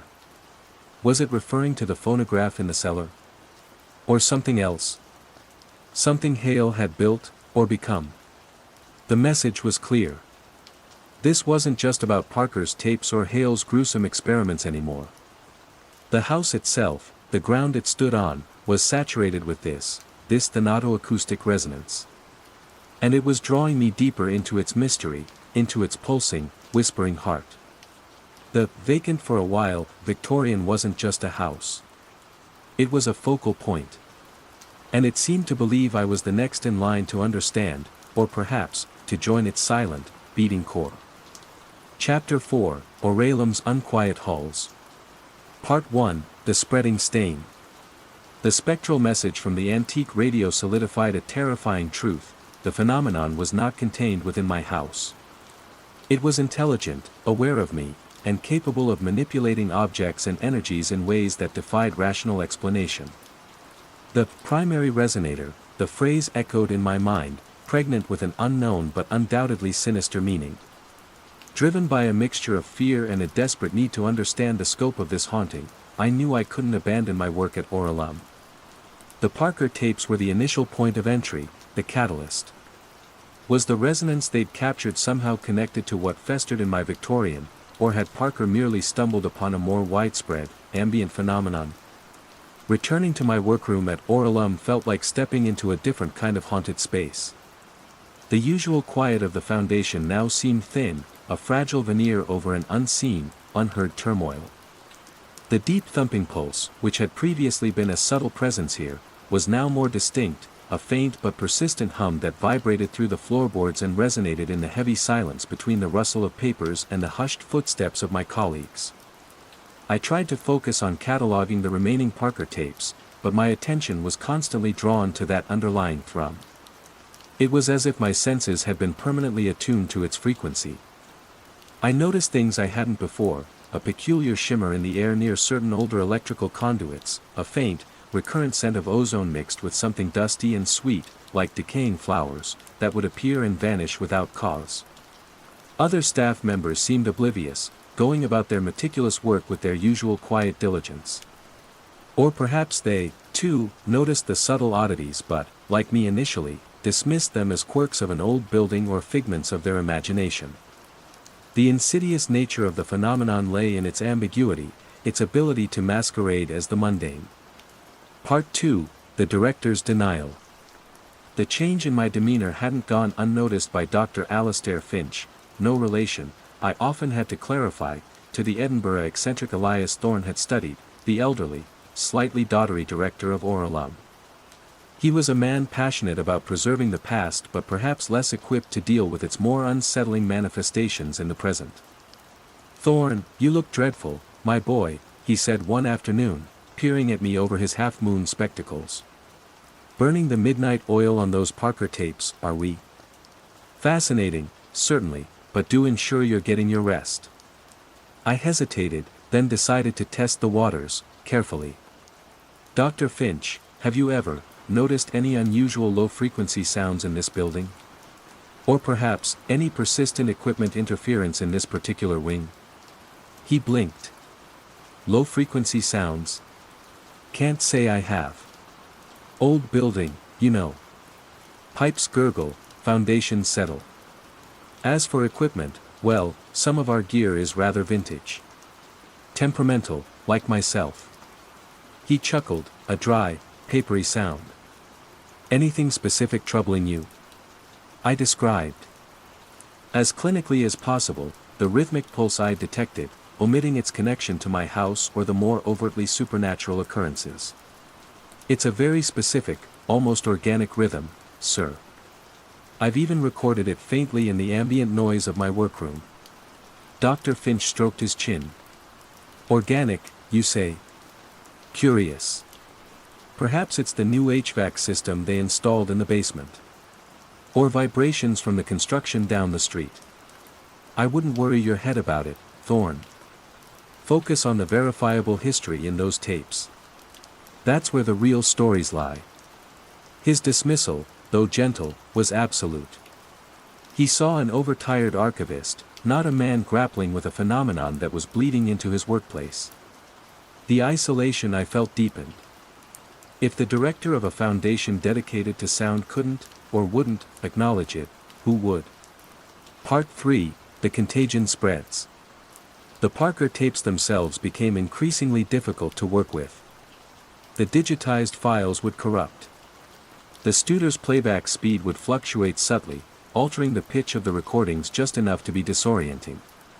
And the pulse, it was stronger now on more of the reels, particularly those recorded in the final days of Serene Meadows Hospice, just before its closure. It was as if the resonance had intensified there towards the end, or perhaps Parker's equipment had become more sensitized to it. One afternoon, I was working on Reel 11, Parker, Patient 23C, Auditory Stimulus, White Noise, 02.NOV.1961. The recording was mostly hiss, the patient's breathing barely audible. Suddenly, through my headphones, came a clear, sharp whisper, overlaid on the white noise, "He hears us." It wasn't Parker. It wasn't the patient. It was a new voice, cold and genderless. I ripped the headphones off, my heart pounding. I replayed the section. The whisper was gone. Vanished as if it had never been there. Had I imagined it? Or was the entity now capable of directly imprinting itself onto the recordings as I worked on them? The technological malfunctions began to affect other equipment in my workroom. The lights would flicker in that same rhythmic pattern I'd experienced at home. My computer mouse would move erratically across the screen of its own accord. One morning, I arrived to find every single audio file I had meticulously organized on my workstation's hard drive inexplicably moved into a single folder, titled simply, "Listen." The other Oralum staff began to notice the localized oddities around my workspace, though they attributed them to faulty wiring or my eccentric equipment. Ms. Evans, the paper archivist whose office was adjacent to mine, complained of a strange, throbbing headache she only got when near my door. Young interns started avoiding the top-floor corridor if they could. Oralum's quiet halls were becoming unquiet, at least in my vicinity. The stain was spreading. Part 4, The Historian's Warning. Desperate for any external validation or historical context, I sought out Dr. Eleanor Vance, a local historian Oralum occasionally consulted for provenance research. She specialized in Boston's more obscure medical and institutional histories. I presented my query carefully, framing it as research into anomalous acoustic phenomena documented in mid-century hospice environments. Dr. Vance, a sharp-witted woman in her late 60s, listened intently, her gaze unwavering. When I mentioned Serene Meadows and Dr. Julian Parker, her expression tightened. Serene Meadows, she said slowly, her voice dropping slightly. That place had a reputation. Parker was considered an eccentric, even then. But there was another name associated with it, far more shadowy. A Dr. Alastair Hale. My breath caught. You know of Hale? Bits and pieces, she replied. Never formally investigated, but there were whispers. Unethical experiments. A preoccupation with the liminal states of consciousness. He lived in Dorchester, I recall. An old Victorian. Disappeared quite suddenly around 63. Some said he simply moved away. Others hinted at something darker. She leaned forward. There were local legends, even before Hale's time, about that particular area of Dorchester. Stories of earth sounds, unexplained vibrations. Some of the older immigrant communities called it the beating ground. They said it was a place where the veil between worlds was thin. The beating ground. The phrase sent a chill down my spine. It resonated with the pulsing I experienced, with the entity's message about the primary resonator. Dr. Thorne, she said, her eyes searching mine, some historical avenues are best left unexplored. There are silences in the record for a reason. If you are truly encountering anomalous acoustic phenomena connected to these individuals and that place, I would advise extreme caution. Some sounds, once heard, cannot be unheard. Some doors, once opened, cannot be easily closed. Her warning, delivered with such solemnity, was far more terrifying than Dr. Finch's benign dismissal. She didn't call me mad. She seemed to understand, on some level, the nature of what I was brushing up against. Part 5, The Beckoning Hum. Dr. Vance's words, and the escalating phenomena at Oralum, painted a terrifying picture. This wasn't just about my house, or Hale's depraved experiments. It was older, deeper, tied to the very land itself. Parker and Hale hadn't created the resonance, they had merely tapped into it, perhaps amplified it, and in Hale's case, been consumed by it. The pulsing at Oralum grew more insistent in the following days. It was no longer just in my workroom. I began to feel it in the main archive stacks, a subtle thrumming in the floor, a pressure in the air between the towering shelves of forgotten voices. I'd catch other staff members pausing, tilting their heads, a flicker of unease in their eyes before they shook it off and continued their work. One evening, I was working late, alone on the top floor. The pulse was particularly strong, a tangible presence. As I sat at my desk, staring at the spectral analysis of Parker's Reel 4, the lights in the corridor outside my workroom began to flicker rhythmically. Thump thump, thump thump, a visual echo of the sound that filled the building. Then, from down the corridor, from the direction of the rarely used far staircase that led to an old, sealed-off storage wing, I heard a new sound. Not a whisper, not a technological glitch, but a low, melodic hum. It was a single, sustained note, resonating perfectly with the underlying deep pulse, almost harmonizing with it. It was undeniably inviting. Compelling. The message from the radio in my house echoed, the primary resonator awaits. Was this it? Was the source, or at least a source, here within Oralum itself? hidden away in some forgotten corner of the foundation, pulsing in sympathy with the beating ground beneath my Dorchester Victorian. Despite every rational instinct screaming at me to flee, to lock the door and never return, I found myself standing, drawn by that beckoning hum.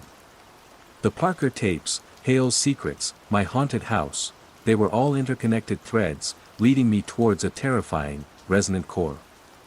And it seemed that core was now calling to me from the unquiet halls of Oralum itself. Chapter 5, The Resonator Chamber. Part 1, The Path of Least Resistance. The melodic hum, resonating with the deep, familiar pulse, was an irresistible siren song. It pulled me from my workroom, down the dimly lit corridor of Oralum's top floor, towards the disused northern wing. This section of the brownstone, according to institutional lore, had once housed the private laboratories of Oralum's eccentric founder, a wealthy industrialist with a passion for esoteric acoustic research in the early 20th century. It had been sealed off for decades, deemed structurally unsound and largely forgotten. The air grew colder as I approached the heavy oak door that barred entry to the wing. A tarnished brass plaque read, Auditory Research Annex, Restricted. The hum was stronger here, vibrating the very wood of the door, and intertwined with it was the distinct thump-thump that had become the soundtrack to my waking nightmare. The door was locked, of course. But as I reached for the handle, more out of instinct than expectation, it clicked open with a soft metallic sigh. It hadn't been forced. It felt as though it had been unlocked for me. The path of least resistance. A wave of cold, musty air, thick with the scent of aged paper, unknown chemicals, and that same faint, sweet odor of decay I'd noticed before, washed over me. Flashlight from my work bag in hand, I stepped across the threshold. The wing was a time capsule. Dust lay thick on everything.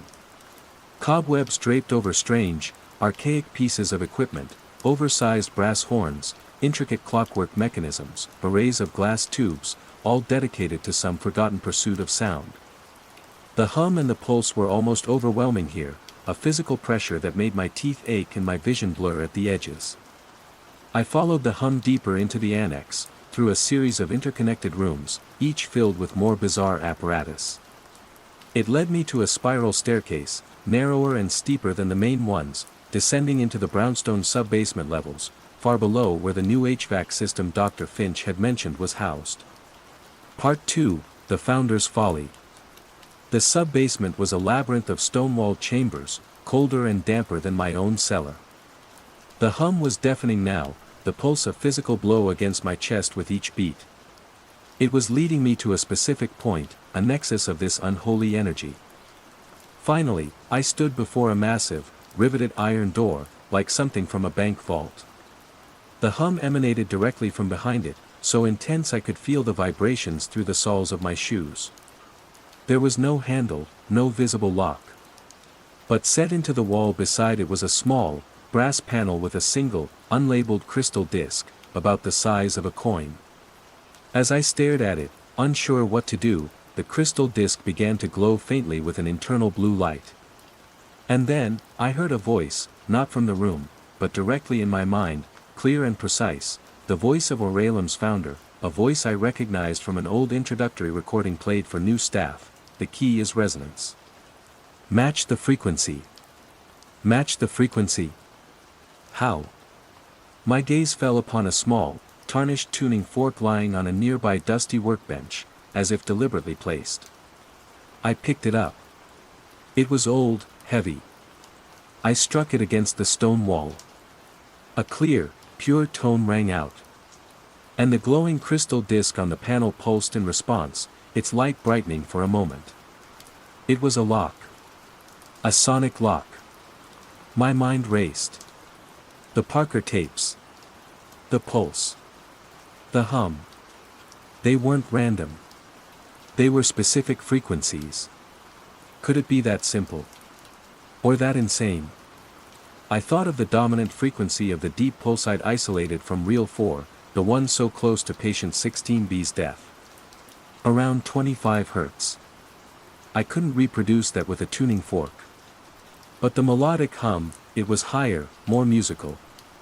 Closing my eyes, I focused on the hum emanating from behind the iron door, trying to isolate its pitch in my mind. I hummed it myself, softly at first, then louder, trying to match its exact tone. It was a low E flat, I thought. With trembling fingers, I struck the tuning fork again. It wasn't an E flat. But as its pure tone died away, I kept humming, adjusting my pitch until it felt like it locked in with the sound behind the door, creating a strange, sympathetic vibration in my own chest. The crystal disc glowed brighter, the blue light intensifying. There was a heavy clunk from within the iron door, like massive tumblers falling into place. Then, with a groan of tortured metal, the door swung inward an inch. Part 3, the resonator chamber. The room beyond was circular, surprisingly large, and unlike anything I had ever seen. The walls were lined not with stone, but with what looked like enormous, concave copper dishes, all angled towards the center of the room.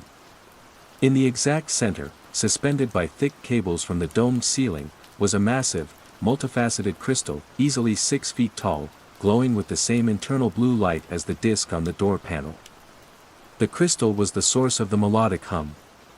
And from the earth beneath the floor, amplified and focused by the copper dishes, pulsed the deep, rhythmic thump-thump of the beating ground. The two sounds intertwined in this chamber, creating an almost unbearable wave of sonic energy. This was it. The primary resonator. Oralem's founder hadn't just been researching sound, he'd been building an amplifier, a focusing lens for the Earth's dark heartbeat. Scattered around the room were more archaic pieces of equipment, oscilloscopes with glowing green screens displaying complex waveforms, strange antennae, and several playback devices for various audio formats, including a reel-to-reel machine eerily similar to Parker's. And on a sturdy wooden table near the crystal, lay a collection of wax cylinders and reel-to-reel tapes, neatly labeled. Some bore Oralem's founder's insignia. Others bore the name, Dr. Alastair Hale. Hale hadn't just conducted his experiments in his Dorchester Victorian. He had found this place. He had used it. As I stepped further into the chamber, a section of the crystal pulsed with a brighter light, and a voice filled the room, not in my head this time, but emanating from the crystal itself. It was Hale's cold, clinical voice from the wax cylinder in my cellar. "Welcome, Dr. Thorne. We've been expecting you. You hear the song of the earth. Few have the attunement." Part 4, the choir of the damned. "What is this place?" I managed, my voice hoarse, barely audible above the thrumming.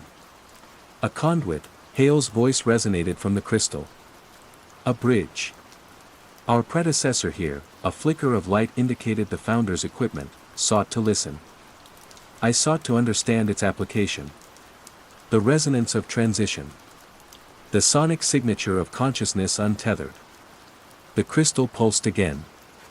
And now, other voices joined Hale's, whispering from the facets of the giant crystal, from the copper walls, from the very air. The weak, sighing voices of Parker's patients. The strained cries of Subject A. Dozens, perhaps hundreds, of faint, spectral utterances, all woven into the overwhelming thrum and hum. It was a choir of the dying, a symphony of last breaths, amplified and eternally preserved by this terrible machine. "They are all here," Hale's voice continued, a note of triumph in its cold tones. "Their final resonance, captured, catalogued. Their energy feeds the bridge." Feeds it for what? I choked out. A section of the crystal facing me directly glowed with an intense, blinding light. The thumping pulse grew stronger, the melodic hum more piercing. I felt a terrifying pressure in my skull, a sense of my own consciousness being pulled. For connection, Hale's voice boomed. For transcendence. To cross the silence.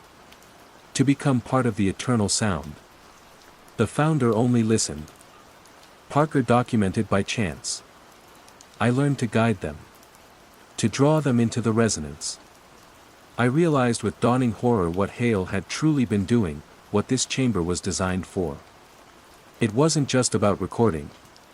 It was about facilitating, perhaps even forcing, the transition of consciousness through sound, trapping it within this resonating matrix. Part 5, The Archivist's Choice. You, Dr. Thorne, Hale's voice softened, almost persuasively, you have the gift. You hear the subtle frequencies. You found my home. You found this chamber. You are attuned. You can join us. Become a custodian. A listener. An eternal part of the archive. The pull on my consciousness intensified. I saw flashes, Ilara's face, her smile, then her face pale and still. The whispers swirled around me, no longer just sounds, but memories, emotions, fragments of lives lived and lost. The chamber was a nexus, a library of souls trapped in an endless sonic loop. Fear gave way to a surge of revulsion, of defiance. This wasn't transcendence, it was a monstrous perversion. These weren't willing participants, they were victims, their final moments exploited, their essences trapped. No, I said, my voice surprisingly firm. This is wrong. They deserve peace, not this. A discordant screech ripped through the chamber as Hale's voice turned harsh. Peace. There is only the sound. The resonance. You cannot stop it. You can only join it or be consumed by its periphery. The crystal pulsed violently. The equipment around the room sparked. The copper walls vibrated with furious intensity. I felt myself losing footing, the sonic pressure threatening to overwhelm me. I had to do something. This chamber, this resonator, was the heart of it all. If I could disrupt it, silence it, even for a moment. My eyes fell on the reel-to-reel machine Hale had apparently used. It was threaded with a tape. And beside it, a microphone, connected and live. An idea, desperate and insane, sparked in my mind. Sound had created this. Could sound unmake it? Not just any sound. Not a specific frequency to unlock, but its opposite. Silence. Or, its closest technological approximation. I lunged for the machine, ignoring the cacophony, the spectral voices clawing at my mind. With trembling fingers, I fumbled for the controls. I hit record. Then, I grabbed the live microphone. And I screamed. Not a word, not a plea, but a raw, incoherent torrent of every ounce of fear, grief, anger, and defiance I possessed. I screamed into the microphone, pouring my own desperate, living sound into Hale's infernal machine, overriding whatever ghostly resonance it was trying to capture or play. I screamed for Ilara, for Parker's patients, for Subject A, for every soul trapped in this echoing hell. The effect was instantaneous and catastrophic.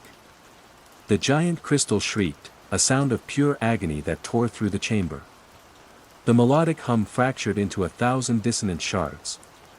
The deep pulse stuttered, faltered.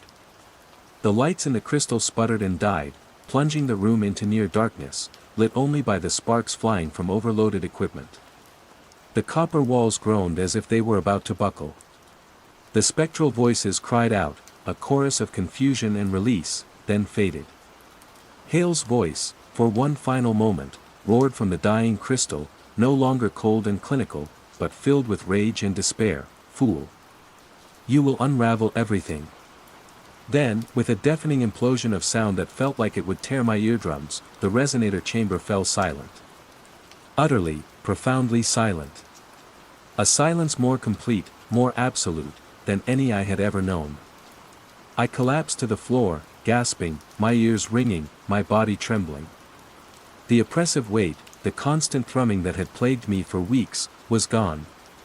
In the sudden, shocking stillness, I lay there, unsure if I had saved anyone, or simply unleashed something far worse. The silence of the resonator chamber was a terrifying, unknown quantity. And I, Eris Thorne, the archivist who sought quiet, was now at the absolute, deafening center of it. Chapter 1, The Hush of the Redpath Floor. The offer of the Redpath Floor project had come at a delicate time.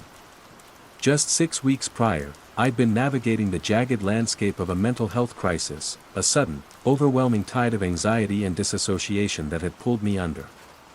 My return to McGill University's audio archives, where I worked as an analyst, was tentative, conditional.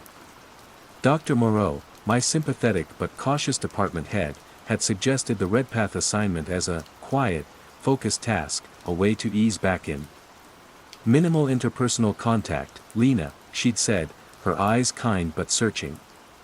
Just you and the tapes. The Redpath floor.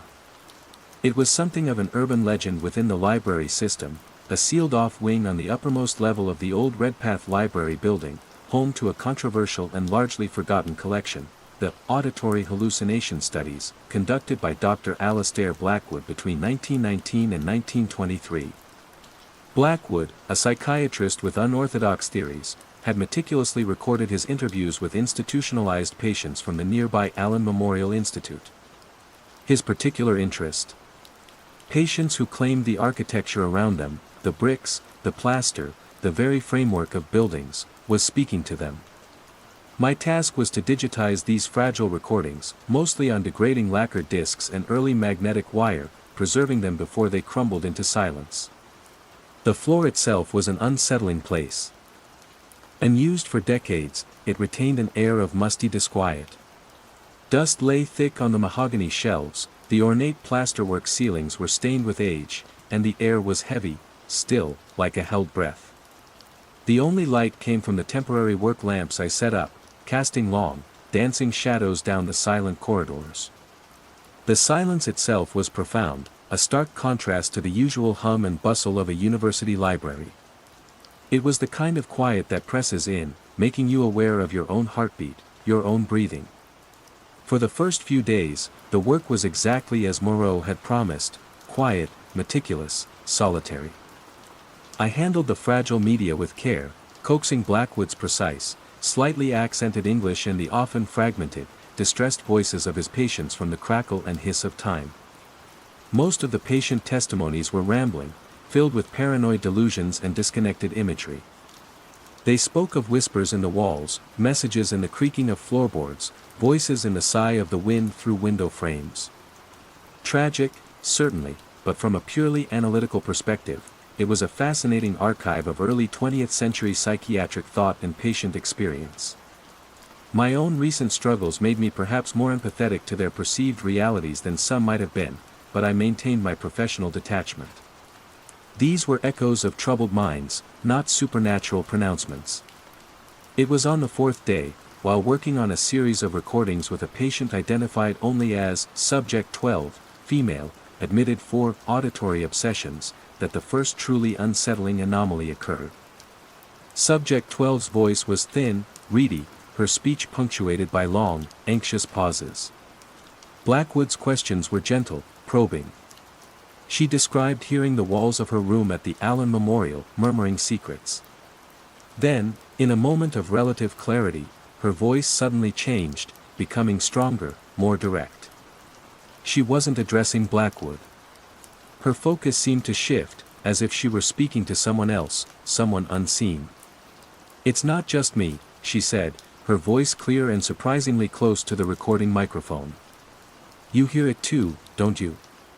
A beat of silence on the recording, then Blackwood's slightly flustered cough and a redirection of the interview. I paused the playback, a strange prickle running down my spine. The phrase was so direct, so pointed. It wasn't the usual rambling. And the way she'd said it, it felt as if she were speaking directly to me, the future listener, across the gulf of a century. I replayed the segment. Yes, unmistakable.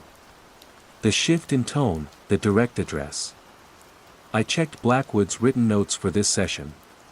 He'd merely scribbled, patient exhibited momentary heightened lucidity. Redirected to core delusions. No mention of this peculiar, outward-directed statement. I chalked it up to a coincidence of phrasing, perhaps a moment where the patient's paranoia had fixated on the recording apparatus itself, imagining another presence. Still, it left an odd residue of unease. The rest of the day passed without further incident. I packed up my equipment as the late afternoon sun slanted through the dusty windows of the Redpath floor, the silence of the wings settling around me like a shroud.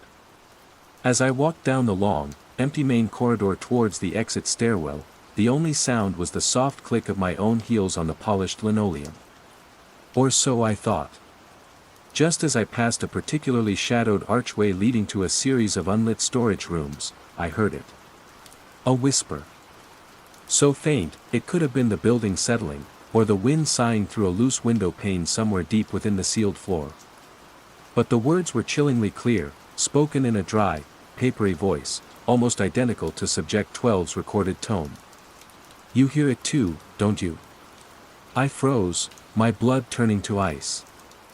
I spun around, heart hammering against my ribs. The corridor was empty. The archway led only into deeper darkness. There was no one there. No one else was supposed to be on this floor. "Hello?" I called out, my voice a thin thread in the vast silence. Only the echo of my own question answered. Swallowed by the oppressive quiet. My carefully reconstructed composure, the fragile peace I'd been cultivating since my crisis, began to crumble. This wasn't a recording. This wasn't a memory. This was here. Now. And it was the exact phrase, spoken in the exact tone, as the patient on that century-old recording. The architecture of the Redpath floor, it seemed, was beginning to speak. And it was speaking directly to me. Chapter 2, Whispers in the Walls. Part 1, The Lingering Echo. The disembodied whisper in the corridor clung to me like the floor's pervasive dust.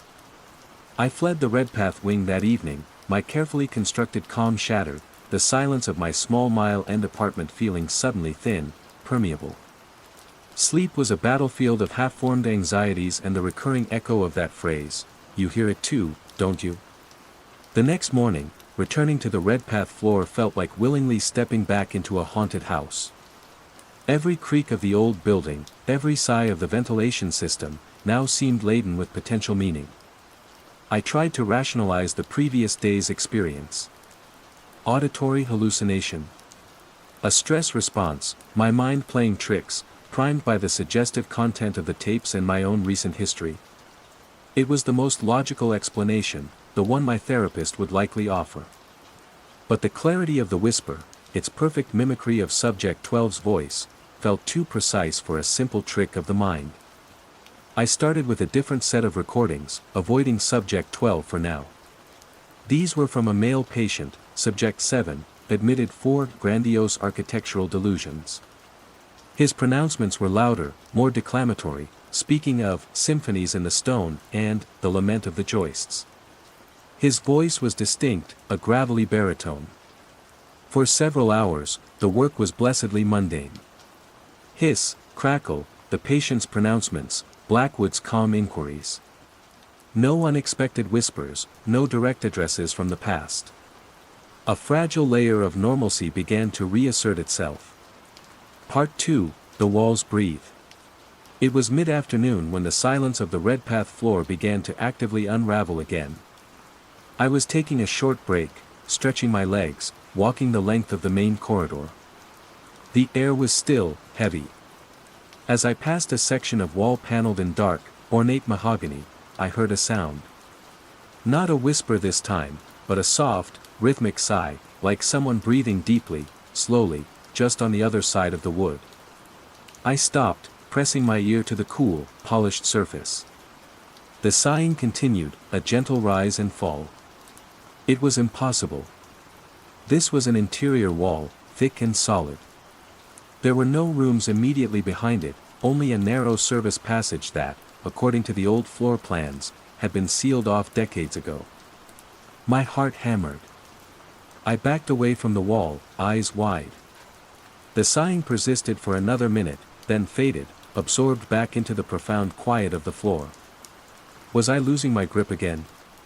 Was this the beginning of another descent? The fear was a cold knot in my stomach. Dr. Moreau's words echoed, minimal interpersonal contact, Lena. Just you and the tapes.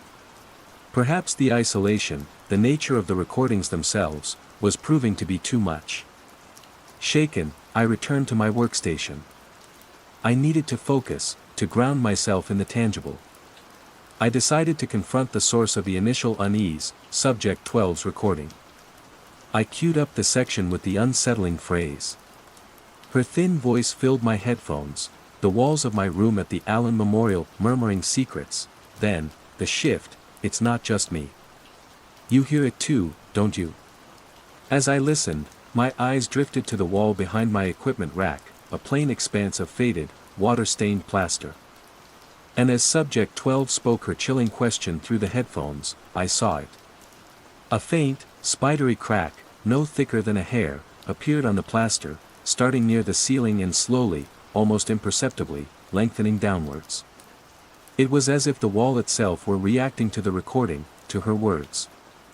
I ripped the headphones off, staring at the wall. The crack stopped growing. It was just a crack, I told myself. Old building. Settling foundations, temperature fluctuations. Coincidence. Part 3, Blackwood's ambiguity. I delved into Dr. Alistair Blackwood's accompanying notes and journals with a new, desperate intensity. His published papers were dry, academic, focusing on the linguistic patterns of auditory hallucinations. But his private journals, also part of the archived collection, hinted at something more. Blackwood, it seemed, had become increasingly fascinated, perhaps even convinced, by some of his patients' claims. He wrote of an undeniable consistency in the descriptions of the architectural voices, even among patients who had never met. He theorized about residual psychic imprints left on structures by intense emotional events, or even a kind of low-frequency sentience within certain old buildings. His theories grew more esoteric over time, bordering on the occult. One entry, dated November 1922, stood out.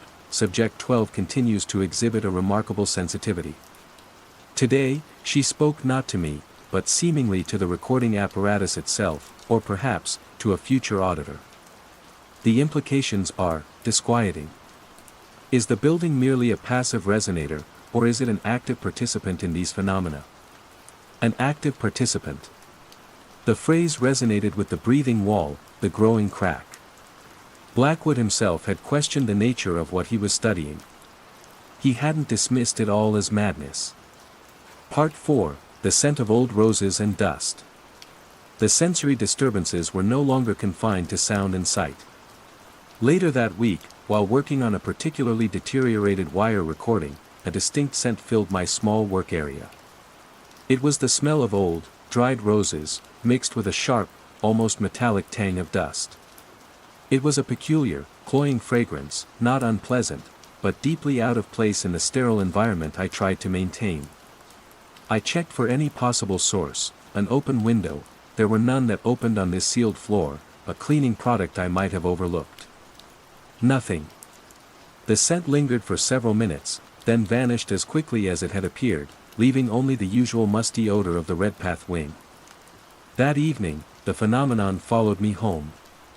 As I was making tea in my kitchen, I heard a soft tapping coming from inside the wall that separated my apartment from my neighbor's. It was a quiet, rhythmic tapping, 3 distinct raps, then a pause, then 3 more. Tap tap tap, tap tap tap. My neighbor was an elderly woman who was mostly deaf and kept to herself. I'd rarely heard a sound from her apartment. The tapping continued for several minutes. Then, just as suddenly as it began, it stopped. A new scent filled my small kitchen, the faint, unmistakable smell of old roses and dust. My breath hitched. It was the same scent from the Redpath floor. The building itself, or whatever resided within it, was no longer confining its attentions to the sealed wing. It was reaching out, making its presence known in my own sanctuary. Part 5, The Librarian's Tale. Sleep offered no escape. My dreams were filled with endless corridors, whispering walls, and the scent of decaying roses. I felt myself becoming more isolated, more fearful of my own perceptions. I considered speaking to Dr. Moreau, but what could I say? That I was hearing things again. That the quiet project she'd given me was driving me back towards the edge. One lunch break, desperate for some human interaction that wasn't mediated by century-old recordings, I ventured down to the main library staff room.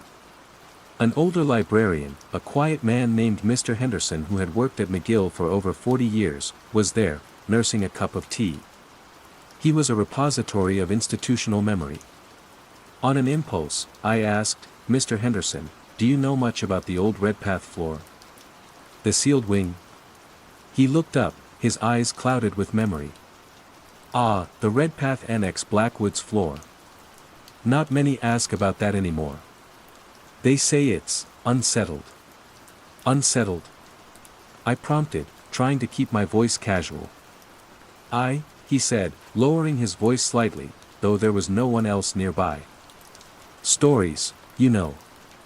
From back when it was still occasionally accessed for storage. Before they sealed it proper.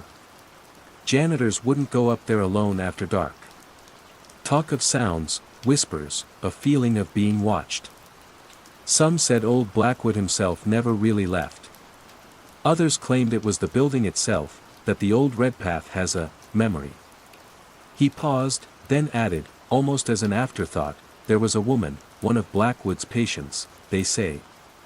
Never left the Allen Memorial, died there. But she was particularly attuned to the Redpath building, even from a distance. Claimed it spoke to her constantly. A sad case. Elodie, I think her name was. Elodie." Subject 12. The thin, reedy voice that had asked, "You hear it too, don't you?" Mr. Henderson sighed. "Just old library tales, most likely, Miss Hanson. But some places, they hold on to things." His words, meant perhaps as a piece of quaint folklore, landed with the weight of truth. The architecture of the Redpath floor, and perhaps the Allen Memorial before it, had spoken to Elodie. And now, it seemed, it was trying to speak to me. The quiet project had drawn me into a dialogue I never asked for, with a voice that was embedded in the very stones around me. And it was a voice that was growing louder, more insistent, with each passing day. Chapter 3, The Expanding Dialogue. Part 1, The Unseen Observer. Mr. Henderson's mention of Elodie and her attunement to the Redpath building resonated deeply. Subject 12, Elodie, had not just been a patient, she had been a conduit, someone who genuinely perceived what Blackwood had tentatively termed the building's low-frequency sentience. And now, Lena Hanson, was the new listener. The Redpath floor no longer felt merely dusty and abandoned, it felt aware. The sensation of being watched, which Mr. Henderson had mentioned, became a constant companion. It wasn't the overt feeling of eyes on my back, but a subtle pressure, an awareness in the periphery, as if the ornate plasterwork, the towering bookshelves, the very air itself, held a diffuse, observing consciousness. I tried to maintain a veneer of routine, meticulously digitizing the fragile recordings. But my focus was fractured. Every creak of the floorboards, every sigh of the wind against the sealed windows, every unexplained scent or subtle shift in the environment, now held potential significance. The work, once a refuge, had become a source of constant, low-grade dread. The physical manifestations continued, subtle yet undeniable.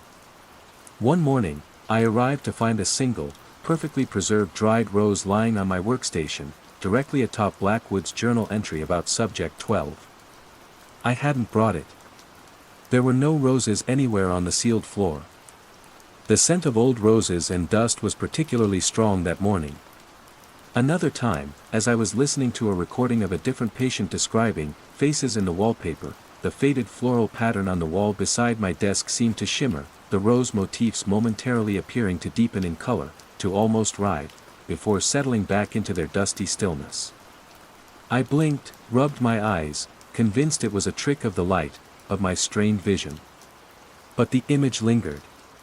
Part 2, The Library's Nervous System. The Redpath floor, I began to realize, wasn't an isolated entity. It was part of a larger system, the entire old Redpath Library building. The phenomena were no longer strictly confined to the sealed wing. One afternoon, I had to retrieve some archival supplies from the main library stacks, 2 floors below the Redpath wing. As I walked through the dimly lit aisles, surrounded by the comforting scent of old books, I heard it, a faint, rhythmic tapping coming from deep within one of the towering metal shelves. Tap tap tap, tap tap tap. The same pattern I'd heard in my apartment wall. I froze, listening. It continued for a few moments, then stopped. I pulled out a few books from the shelf where the sound had seemed to originate. Nothing. Just tightly packed volumes, silent and still. But the air around that particular shelf felt colder. The library's infrastructure itself seemed to be co-opted. Lights in rarely used corridors would flicker as I passed. The old pneumatic tube system, long decommissioned but its brass openings still present in the walls, would sometimes emit a soft hiss of escaping air, as if it were trying to carry a message. Even the digital catalog terminals on the public floors would occasionally glitch when I used them, the screen dissolving into static for a moment before writing itself. It was as if the building's nervous system was trying to communicate, using any means at its disposal. Part 3, Blackwood's Descent. My reading of Alistair Blackwood's private journals became an obsession. I was looking for answers, for patterns, for some indication that he had found a way to understand or control what he was studying. Instead, I found a disturbing chronicle of his own descent. His early entries were clinical, detached. But as his research progressed, particularly his work with Elodie, his tone changed. He became less the objective scientist and more the enthralled, almost fearful, participant. He described his own unsettling experiences within the Redpath wing, hearing whispers, feeling unseen presences, even documenting anomalous movements of objects. The patient Elodie Moreau, I finally found her full name in a footnote, insists the building speaks to her in a coherent language, a narrative of its own history, its joys, its sorrows, he wrote. I confess, at times, in the deep silence of the upper floor, I almost believe her. There is a resonance here, a palpable weight of accumulated experience that presses in from the very walls. His final entries were fragmented, almost incoherent, filled with paranoid ramblings about the stone consciousness and the voices that demand to be heard. He wrote of feeling absorbed by the building, of his own thoughts becoming entangled with its murmuring narrative. His research was eventually shut down by the university, his theories dismissed as the product of an unraveling mind. He died a few years later, a recluse. Blackwood hadn't found answers. He had been consumed. The thought was terrifying. Was I following the same path? Part 4, The Message in the Static. The activity in my apartment intensified. The tapping in the walls became more frequent, sometimes accompanied by soft, sighing whispers that seemed to emanate from the plaster itself. The scent of roses and dust would appear at random, often when I was feeling particularly stressed or vulnerable. One evening, I was trying to distract myself by listening to music on my laptop. Suddenly, the music cut out, replaced by a loud burst of white noise. And within that static, a voice emerged, clear, feminine, but not Elodie's thin reediness. This voice was stronger, more imperious, yet with an underlying tone of deep sadness. She listened. He listened. Now you listen, Lena. The static roared, then subsided, the music resuming as if nothing had happened. I sat bolt upright, my heart pounding. It had used my name. This wasn't a random auditory artifact. This was direct, personal communication. And it acknowledged the lineage, Elodie, Blackwood, now me. The following day on the Redpath floor, the message was reinforced. I was working on a particularly fragile lacquer disc, the recording barely audible beneath layers of surface noise. As I strained to hear the patient's faint voice, my computer monitor, which was displaying the audio waveform, flickered. The waveform dissolved, replaced by a single line of text, typed out as if by an invisible hand. The walls have stories. The stories need a voice. Are you willing to be the voice? The text remained on the screen for a full minute, then vanished, the waveform reappearing. I stared at the screen, my mind reeling. A question. An offer. Or a demand. Part 5, The Architect's Blueprint. The stories the building wanted to tell, what were they? Blackwood had hinted at the red path holding a narrative of its own history. Was this what the entity, the architecture that speaks, wanted? For its silent history to be given voice, to be archived, just as I was archiving the voices of Blackwood's patients. Driven by this thought, I began to look beyond Blackwood's psychiatric records. In the McGill archives, I searched for information on the Redpath Library building itself, its construction, its architects, its history.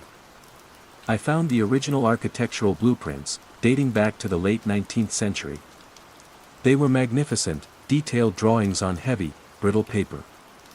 As I unrolled one particularly large blueprint depicting a cross-section of the entire building, something fell out from between its folds.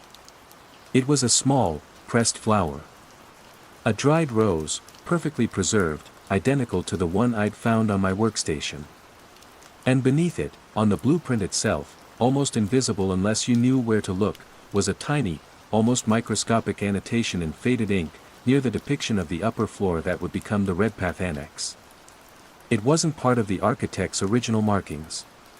It was a single, spidery word, in a handwriting I vaguely recognized from some of Blackwood's less formal notes, or perhaps even Elodie's patient file. Sanctuary. Or was it sanctum? The ink was too faded to be certain. But the implication was clear. Someone, long ago, had seen this space not as a library floor, but as something more. A place of refuge? Or a place of power? A place where the building's voice was strongest. The blueprint, the rose, the annotation, it felt like another piece of the puzzle, another breadcrumb laid by the observing consciousness of the Redpath. It was guiding me, leading me deeper into its mystery. It didn't just want me to listen. It wanted me to understand. And perhaps, to participate in a way I couldn't yet fathom. The quiet project was becoming a terrifying, all-consuming dialogue with the very stones that surrounded me, and the architecture that speaks was making it clear that my role was far from passive. Chapter 4, The Unveiling of Echoes.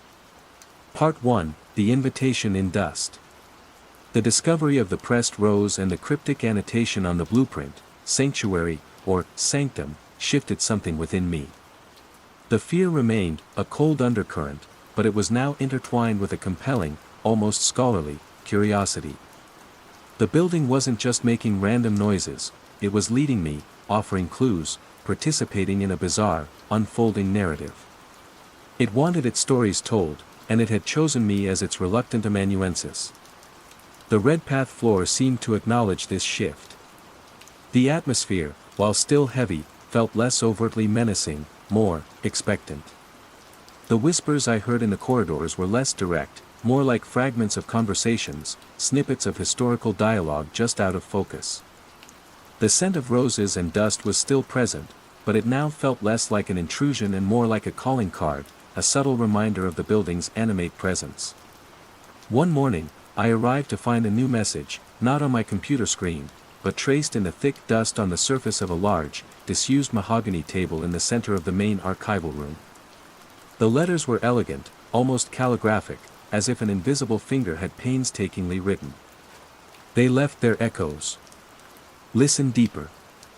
Beneath the words, a crude arrow, also traced in the dust, pointed towards a specific, unassuming section of shelving at the far end of the room, a section I hadn't yet explored, as it contained mostly uncatalogued university administrative records from the early 20th century, seemingly unrelated to Blackwood's collection. Part 2, The Uncatalogued Lives. Intrigued, I followed the dusty arrow. The shelves were crammed with decaying ledger books, bundled correspondence tied with faded ribbon, and brittle manila folders. It was the mundane detritus of a bygone era of university bureaucracy. What echoes could possibly be found here? I began to pull down folders at random, sifting through their contents. Student admission records, faculty meeting minutes, budget proposals. Nothing that seemed relevant to Blackwood, Elodie, or the speaking architecture. Then, tucked away at the back of one particularly thick folder labeled Building Maintenance and Upgrades, Redpath Library, 1900 to 1925, I found a small, slim, unmarked leather-bound diary. Its pages were brittle, the ink faded. The handwriting was looping and feminine, elegant but with an undercurrent of something, hurried, almost frantic. It was not Elodie's. It was not Blackwood's. As I carefully turned the pages, a name emerged, Clara Ainsworth. The diary entries spanned from 1910 to 1915. Clara, it seemed, had been a junior librarian, one of the first women to work in a professional capacity at the McGill libraries. Her entries were a mix of mundane daily tasks, observations about her colleagues, and, increasingly, descriptions of her experiences working late shifts alone in the then relatively new Redpath Library. October 12, 1912, one entry read. Worked late cataloging the new acquisitions. The silence in this building at night is profound. Yet, sometimes, I hear things. Whispers, almost like voices, in the stillness. Mr. Abernathy, the head librarian, would say I'm overtired, but it feels so real. As if the walls themselves are trying to speak. My breath caught. Here it was. Another one. Another sensitive, another listener, decades before Blackwood and Elodie. Clara Ainsworth had heard the building too. Part 3, Clara's Resonance. Clara's diary became my new focus. She described the same phenomena I was experiencing, the feeling of being watched, unexplained sense. She, too, mentioned a faint smell of roses, which she attributed to the old ladies who sometimes visited the library, objects moving slightly, and, most significantly, the whispers. November 5, 1913, the whispers are clearer now. Not just sounds, but words. Fragments of conversations. Sometimes a woman's voice, sometimes a man's. It's like listening to echoes of everyone who has ever passed through these halls, their emotions, their secrets, imprinted on the stone. Clara, unlike Elodie, had not been institutionalized. She had confided in no one, fearing ridicule. She documented her experiences in secret, in this hidden diary. She wasn't considered mad, she was simply a quiet, observant woman who was attuned to the Redpath's subtle voice. Her entries also spoke of a particular place within the library where the voices were strongest, the uppermost floor, the area that would later become Blackwood's Redpath Annex. She called it her listening post. She described feeling a sense of peace there, a connection to the building's soul. The word sanctuary appeared several times in her descriptions of this space. The annotation on the blueprint. It could have been Clara's. Towards the end of her diary, her entries became more infrequent, more troubled. She wrote of the whispers becoming more insistent, more demanding, speaking of a great sorrow embedded in the foundations of the building, a tragedy that predated the library itself. She felt a growing pressure to give voice to this sorrow, but she didn't know how. Her last entry, dated July 1915, was brief and chilling. The building weeps. I cannot bear its grief alone.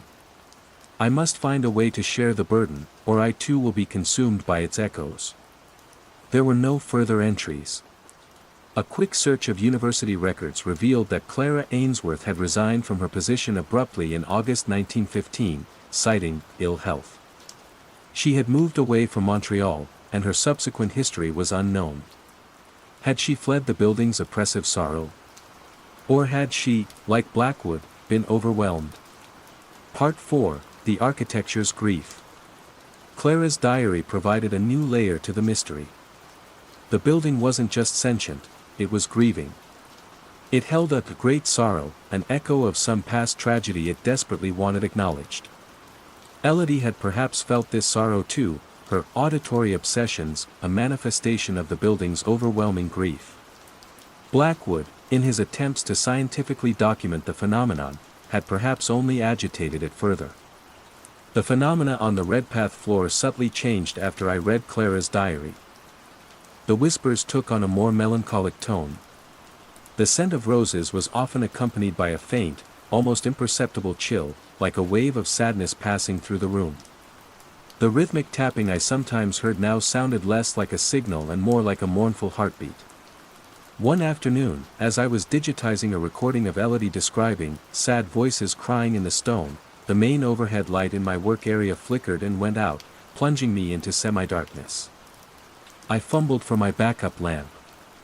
As its beam cut through the gloom, I saw that the dust on the floor, which had been undisturbed moments before, now showed a series of faint, damp tracks, like tear stains, leading from the wall towards my desk.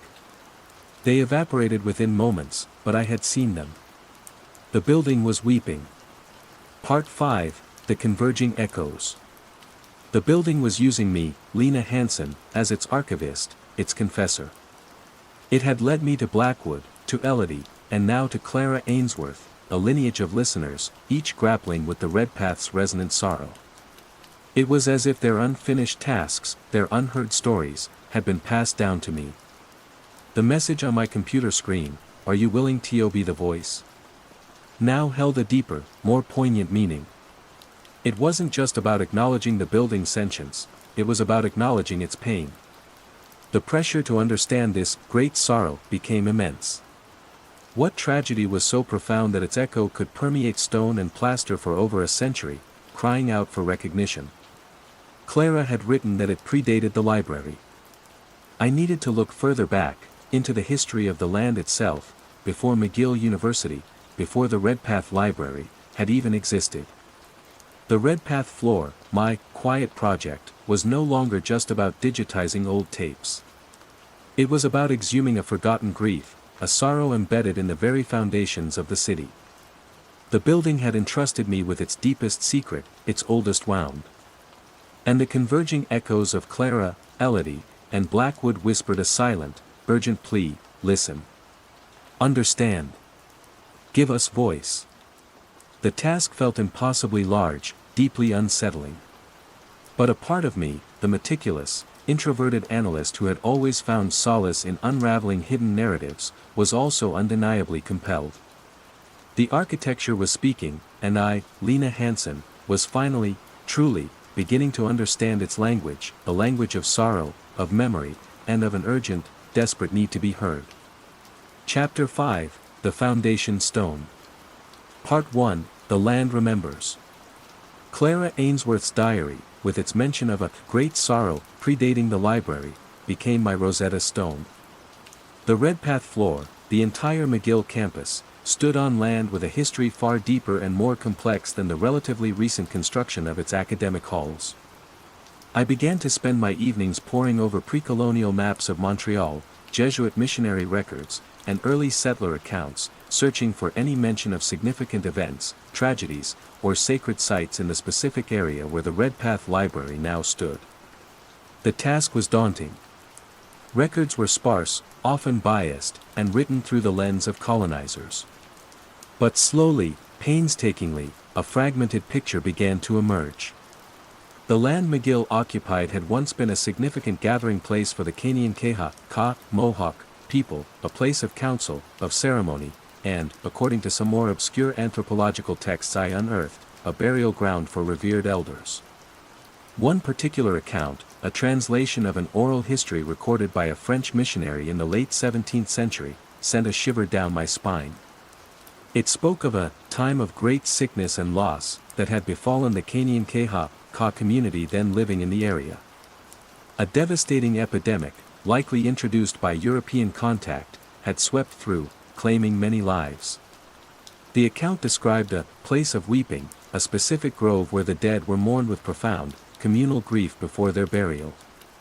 The geographical markers in the old text, though vague, seemed to align disturbingly closely with the current location of the Redpath Library. Could this be the great sorrow Clara had sensed? The unassuaged grief of a people decimated by disease and displacement, their sacred land later built upon, their mourning rituals perhaps interrupted, their dead disturbed. The thought was a heavy weight. Part 2, The Building's Confession. Armed with this new, horrifying possibility, my perception of the Redpath Floor shifted again. The whispers I heard now seemed to carry different cadences, some tinged with an unfamiliar language I couldn't understand, but which felt ancient, mournful. The scent of roses and dust was sometimes overlaid with a phantom smell of wood smoke and damp earth. The rhythmic tapping no longer sounded like a heartbeat, but like the solemn beat of a distant drum. The building itself seemed to affirm my findings. One afternoon, as I was reading a particularly poignant passage from the missionary's account of the epidemic, a section of the ornate plasterwork on the ceiling directly above my desk cracked and fell, shattering on the floor with a sound like a choked sob. No one was hurt, but the message was clear. The building was reacting, its sorrow resonating with the historical trauma I was uncovering. Later that week, while examining the original Redpath Library blueprints again, focusing on the foundation plans, I noticed something new. A faint, almost invisible indentation on the heavy paper, as if something small and circular had once been pressed there for a long time. It was located directly beneath the area designated for the main entrance. And beside it, another almost microscopic annotation, this one not in Clara's hand, nor Blackwood's, but in the precise, spidery script of the library's original architect, Cave Siltum, beware the silence. Or perhaps, Cave Sepulchrum, beware the tomb. The Latin was smudged, ambiguous. Had the original architect known? Had he sensed something in the land even then, a lingering sorrow, a sacredness that demanded respect, or perhaps, a warning? Part 3, Elodie's Unfinished Song. The convergence of these historical threads, the Canaan Ka burial ground, the epidemic, Clara's premonitions, Blackwood's descent, and now the architect's cryptic warning, painted a picture of a building saturated not just with its own history, but with the deeper, older grief of the land itself. Elodie Moreau, Subject 12, had been the most acutely attuned to this. Her auditory obsessions were not madness, but an unbearable sensitivity to this cacophony of sorrow. I revisited Elodie's recordings, listening with new ears. Her fragmented descriptions of sad voices crying in the stone, of a weight of endless tears, now made a terrible kind of sense. She hadn't just been hearing the building, she'd been hearing the land, its unprocessed trauma, its unmourned dead. One recording, previously dismissed by Blackwood as incoherent glossolalia, now struck me differently. Elodie was chanting, a low, mournful sound, her words unintelligible but her rhythm deeply evocative of lamentation.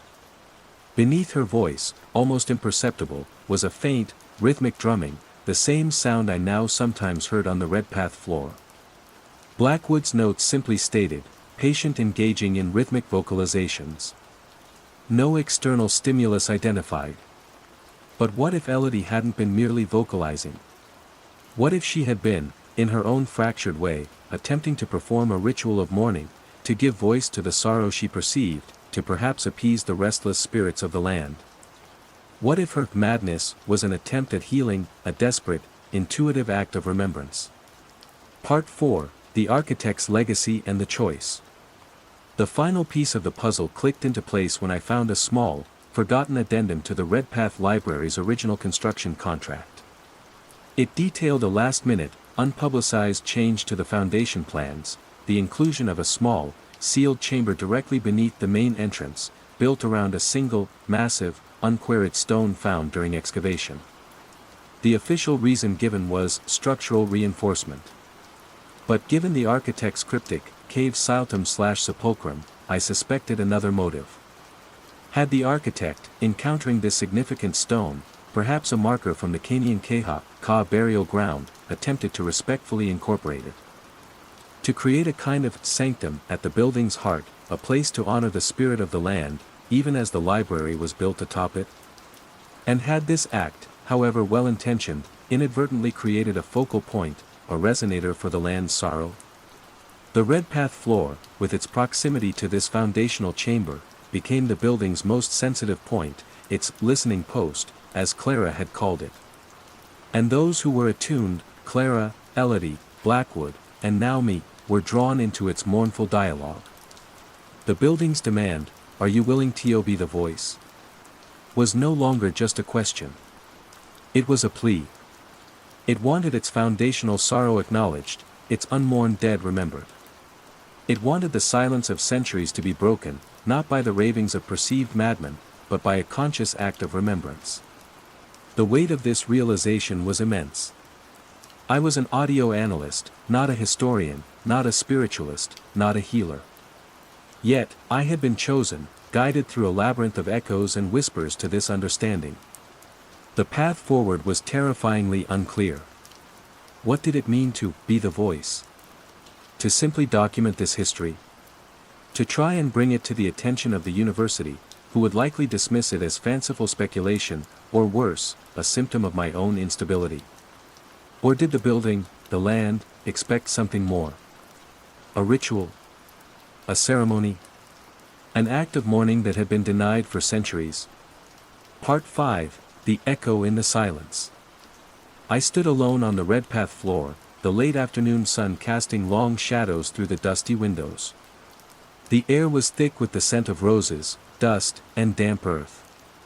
The whispers were all around me, a chorus of sorrow, of expectation.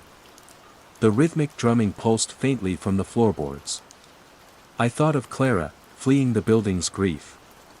Of Blackwood, consumed by it. Of Elodie, trying to sing its sorrow into peace. I walked to my workstation. The computer screen was blank, but I felt the building's attention, its ancient, grieving consciousness, focused on me. I opened a new audio file, not to digitize another's voice, but to record my own. I didn't know what I was going to say. I had no script, no plan. But I knew I had to speak. I pressed record. The silence of the Redpath floor pressed in, expectant. And in that silence, I began to speak. Not as Lena Hansen, the meticulous audio analyst, but as a listener, a witness. I spoke of the Kenyan Ka people, of the epidemic, of their unmourned dead. I spoke of Clara's hidden diary, of Elodie's tragic sensitivity, of Blackwood's descent. I spoke of the architect's hidden chamber, of the sorrow embedded in the foundation stone. I spoke the building's story, its grief, its long-held secrets, into the microphone, giving it voice, acknowledging its pain. As I spoke, the atmosphere on the Redpath floor began to change. The oppressive weight lessened. The whispers softened, not vanishing, but receding, as if a sigh of relief were passing through the ancient stones. The scent of roses and dust seemed to sweeten, losing its cloying edge. The rhythmic drumming faded into a gentle, almost peaceful pulse. When I finally stopped speaking, hours later, my voice hoarse, the silence that descended was different. It was not the heavy, expectant silence of before. It was a quieter, more settled silence. A silence of acknowledgement, perhaps even of a fragile peace. I didn't know if I had healed anything, or if I had merely added my own voice to the Redpath's eternal archive of echoes. But as I packed up my equipment, a sense of profound, weary calm settled over me. The building had spoken, and I, in my own small way, had finally, truly, listened. The project Dr. Moreau had given me, the quiet, focused task, had led me to the heart of a sorrow far older and deeper than any psychiatric recording. And in giving voice to the architecture that speaks, I wondered if I hadn't also, somehow, begun to find my own again, a voice no longer teetering on the edge of crisis, but one that had weathered the storm and found a fragile strength in the echoes of the unseen. The Redpath floor would always be a place of whispers, of memories. But perhaps, now, it would also be a place where a long-held silence had finally, tentatively, found its release. Chapter 1, The Ashworth Transcripts. The job at the Sound History Museum was, in theory, a step up. Or at least, a step sideways into a more esoteric branch of audio archaeology. My name is Elias Thorne, and my expertise lies in coaxing sound from the most degraded, obscure, and often, frankly, unlistenable sources. After a somewhat acrimonious departure from a university archive, a disagreement over the undue emotional investment I allegedly displayed towards certain volatile recordings, the museum's offer to restore the Ashworth collection felt like a lifeline, albeit a peculiar one.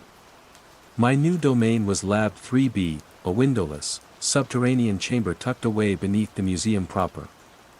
It was a concrete box, climate-controlled to a precise, soul-sapping chill, and filled with an arsenal of vintage and cutting-edge audio restoration equipment. The isolation suited my somewhat misanthropic tendencies. People, I'd long found, were far more unpredictable and irritating than decaying magnetic tape. The Ashworth collection was the life's work, or rather, the life's obsession, of one Dr. Alastair Ashworth, a physicist and self-proclaimed para-acoustic investigator, active in London from the 1930s to his rather sudden disappearance in 1952.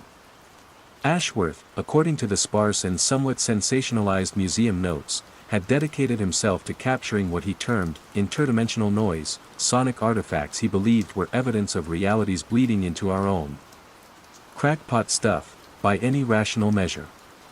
But the museum, in its infinite wisdom, had acquired his surviving recordings, a motley assortment of wax cylinders, wire recordings, and experimental magnetic tapes, and I was the lucky sod tasked with making sense of them. For the first week, the work was tedious but familiar. Ashworth, it seemed, had spent a lot of time recording static, electrical interference, and the ambient hum of his apparently poorly shielded laboratory. His own voice, a crisp, slightly impatient baritone, would occasionally interject with technical notes or frustrated exclamations. The tapes were fragile, shedding oxide with every pass. My days were a blur of careful cleaning, baking, respooling, and the meticulous digital transfer process. The anomaly occurred on a Tuesday, late in the afternoon, as I was working on a particularly degraded reel labeled Ashworth, Experiment 73B, Focused Array Test, 17.NOV.1951. The primary audio was a chaotic barrage of hiss, crackle, and what sounded like distorted radio transmissions bleeding through from some distant station. Ashworth's voice cut in briefly, array recalibrated. Still significant interference, but the underlying resonance, it's stronger. Then, silence. Or rather, a different kind of noise. A low, churning sound, like a vast, unseen machine operating just beyond the threshold of perception. It was deeply unsettling. I adjusted the noise reduction filters, trying to isolate it. And then I heard it. A voice. Not Ashworth's. Not any of the distorted radio chatter. It was faint, buried deep within the churning static, but undeniably there. And it sounded, like me. My own voice, but distorted, as if filtered through layers of water and static, echoing slightly. It spoke a single, nonsensical phrase, the sequence aligns, aperture stable, for now. I froze, my hand hovering over the stop button. I hadn't spoken. I was alone in Lab 3B. I always worked in silence, headphones clamped tight, my focus absolute. My own voice, on a recording made decades before I was born, by a man chasing interdimensional ghosts. Impossible. I rewound the digital capture, heart thudding. Played it again. There it was. My cadence, my inflection, even a peculiar slight lisp I'd always tried to suppress. But the words were alien, the context meaningless. My rational mind scrambled for an explanation. Acoustic pareidolia, my brain imposing familiar patterns on random noise. A bizarre coincidence of vocal timbre. Perhaps Ashworth had recorded someone with a voice remarkably similar to mine. Highly improbable. But less disturbing than the alternative. I saved the segment, labeling it Vocal Anomaly, Query Origin. I tried to dismiss it, to move on to the next section of tape. But the unease lingered, a cold knot in my gut.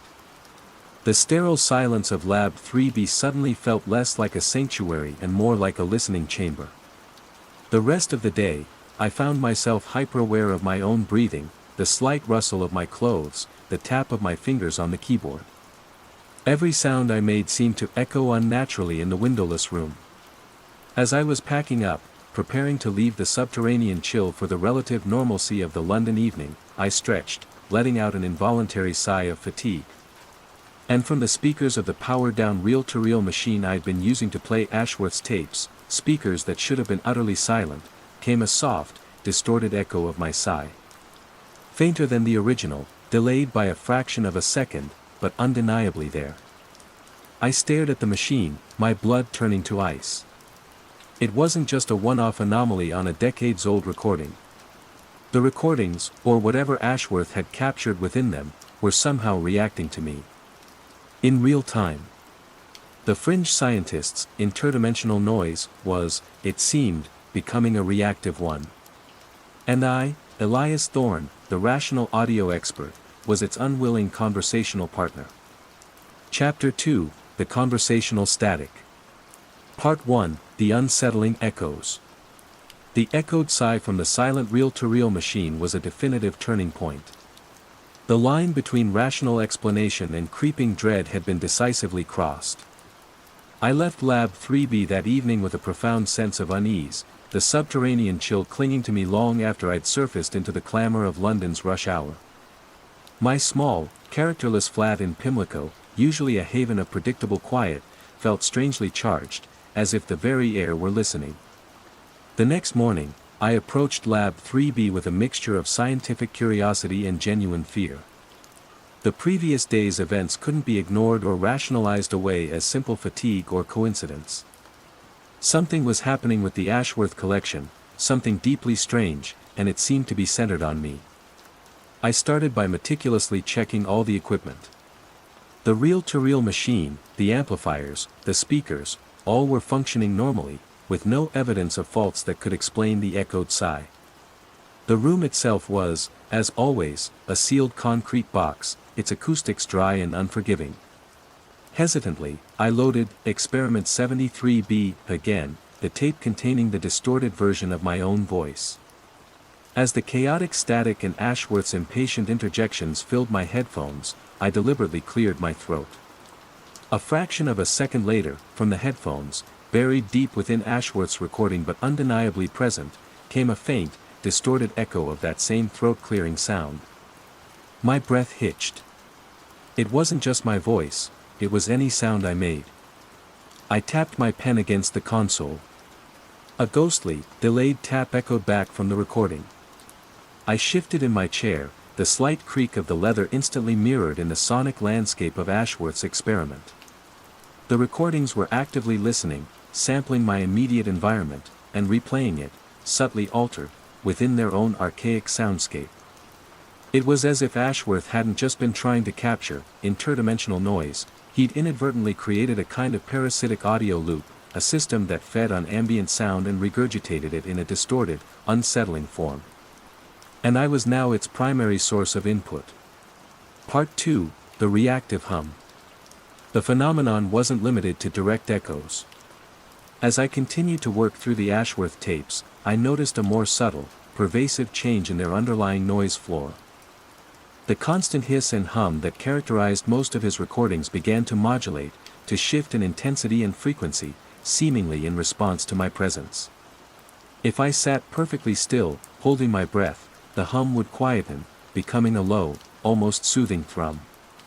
But if I moved, even slightly, or if my breathing became more audible, the hum would intensify, its pitch rising, sometimes developing a strange, almost melodic warble. It was as if the recordings were breathing with me, their static lungs expanding and contracting in sympathy with my own. This reactive hum was far more insidious than the direct echoes. It created a constant, subliminal sense of being monitored, of being an active participant in Ashworth's ghostly experiments, whether I wanted to be or not. The silence of Lab 3B was no longer a comfort, it was a canvas upon which these strange sonic interactions were being painted. I tried to document these occurrences objectively in my restoration notes, anomalous real-time auditory mirroring observed. Background noise exhibits dynamic response to ambient sound in lab environment. The words felt sterile, inadequate to describe the creeping unease that was taking root. Part 3, Ashworth's Warnings.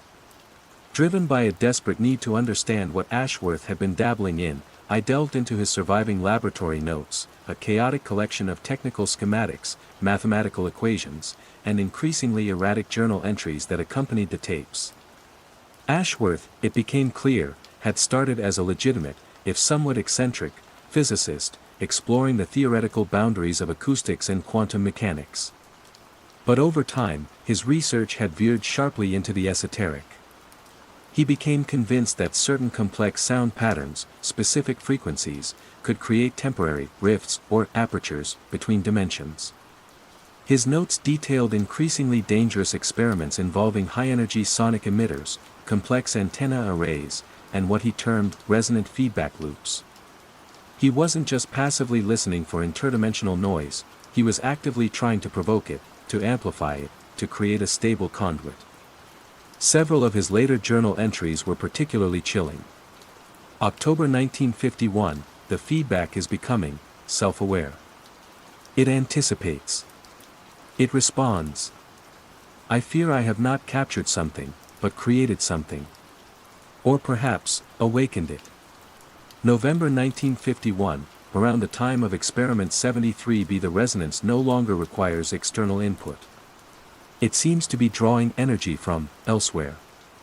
From me. It mimics my voice, my movements. A most unwelcome symbiosis. His final entry, dated just days before his disappearance in early 1952, was almost illegible, scrawled in a shaky hand. It's listening to everything. It learns. It wants more. The aperture must be closed. But I fear the silence it will leave behind will be worse than the noise. Ashworth hadn't just disappeared, he'd been consumed, perhaps, by his own creation. And I, Elias Thorne, was now interacting with the remnants of that creation, that self-aware feedback loop. Part 4, the lab's shifting acoustics. The phenomena began to bleed beyond the recordings themselves, into the physical environment of Lab 3B. The room's acoustics, usually so predictably dead, started to behave erratically. Sometimes, my own voice would echo unnaturally, as if the concrete walls had momentarily become reflective. Other times, sounds would seem to be absorbed, swallowed by an unnatural stillness. One afternoon, as I was meticulously cleaning a fragile wire recording, a bank of fluorescent lights directly above my workstation began to flicker. Not randomly, but in a distinct, rhythmic pattern, almost like Morse code. The pattern seemed to subtly shift in response to my movements. If I looked up, the flickering would intensify. If I looked away, it would lessen. The air in Lab 3B, always cool, sometimes developed pockets of intense, unnatural cold, often accompanied by a faint, almost imperceptible scent of ozone and something else, something metallic and sharp, like burnt wiring. These subtle environmental shifts, coupled with the reactive audio, created an atmosphere of intense psychological pressure.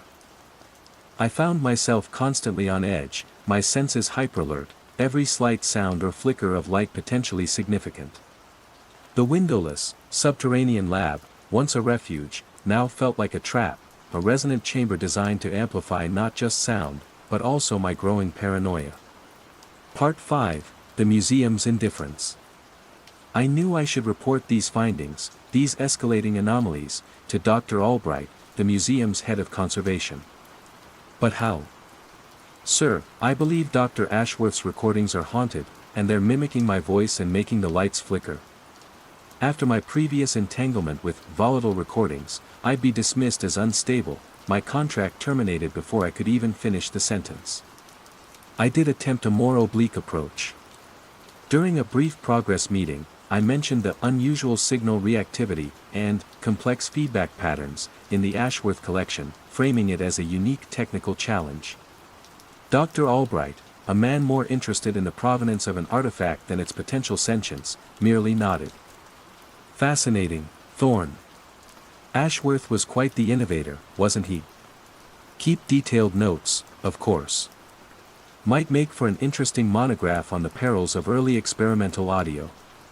Just, try not to let his eccentricities rub off on you, eh? He winked, a gesture that felt more dismissive than encouraging. His indifference was another layer of isolation.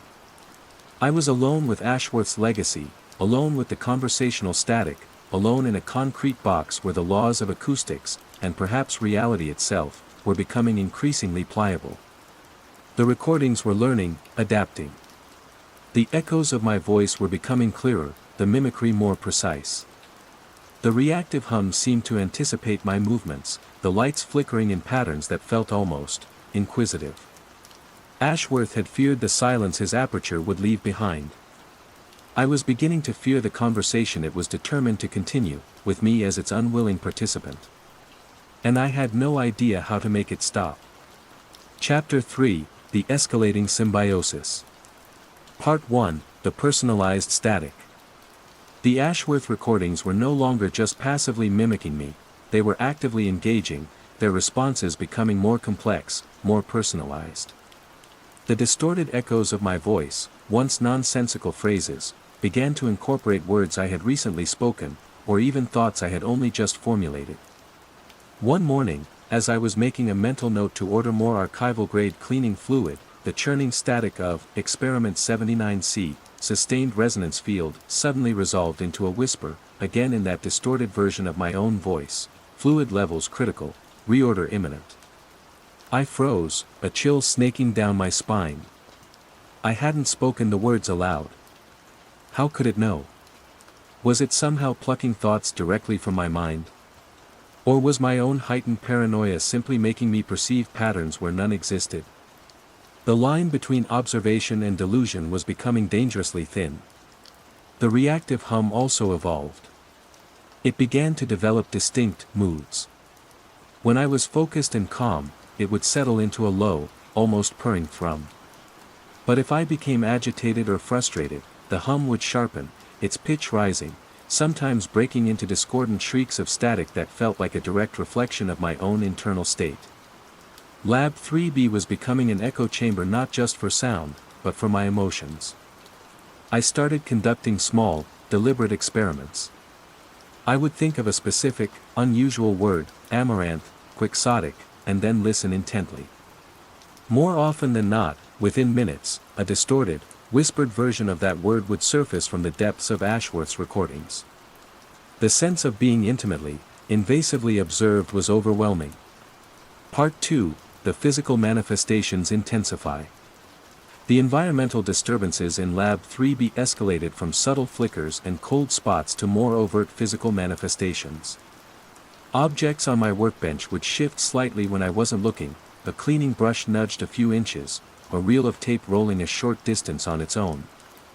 These were minor movements, easily dismissed as vibrations or drafts if I were determined to be skeptical. But their timing, often coinciding with moments of heightened activity from the recordings, felt too deliberate. The temperature fluctuations became more extreme. Sometimes, the lab would become stiflingly hot, the air thick and oppressive, only to plunge into an icy chill moments later. The scent of ozone and burnt wiring was now a near-constant presence, often accompanied by a faint, high-pitched whine that seemed to emanate from the walls themselves. One afternoon, as I was painstakingly repairing a tear in a fragile magnetic tape, the heavy steel door to Lab 3B, which I always kept locked from the inside, slowly, silently, creaked open an inch. My heart leaped into my throat. I rushed to the door, peering out into the empty corridor. No one. I slammed it shut, the deadbolt clicking loudly into place, my hand trembling.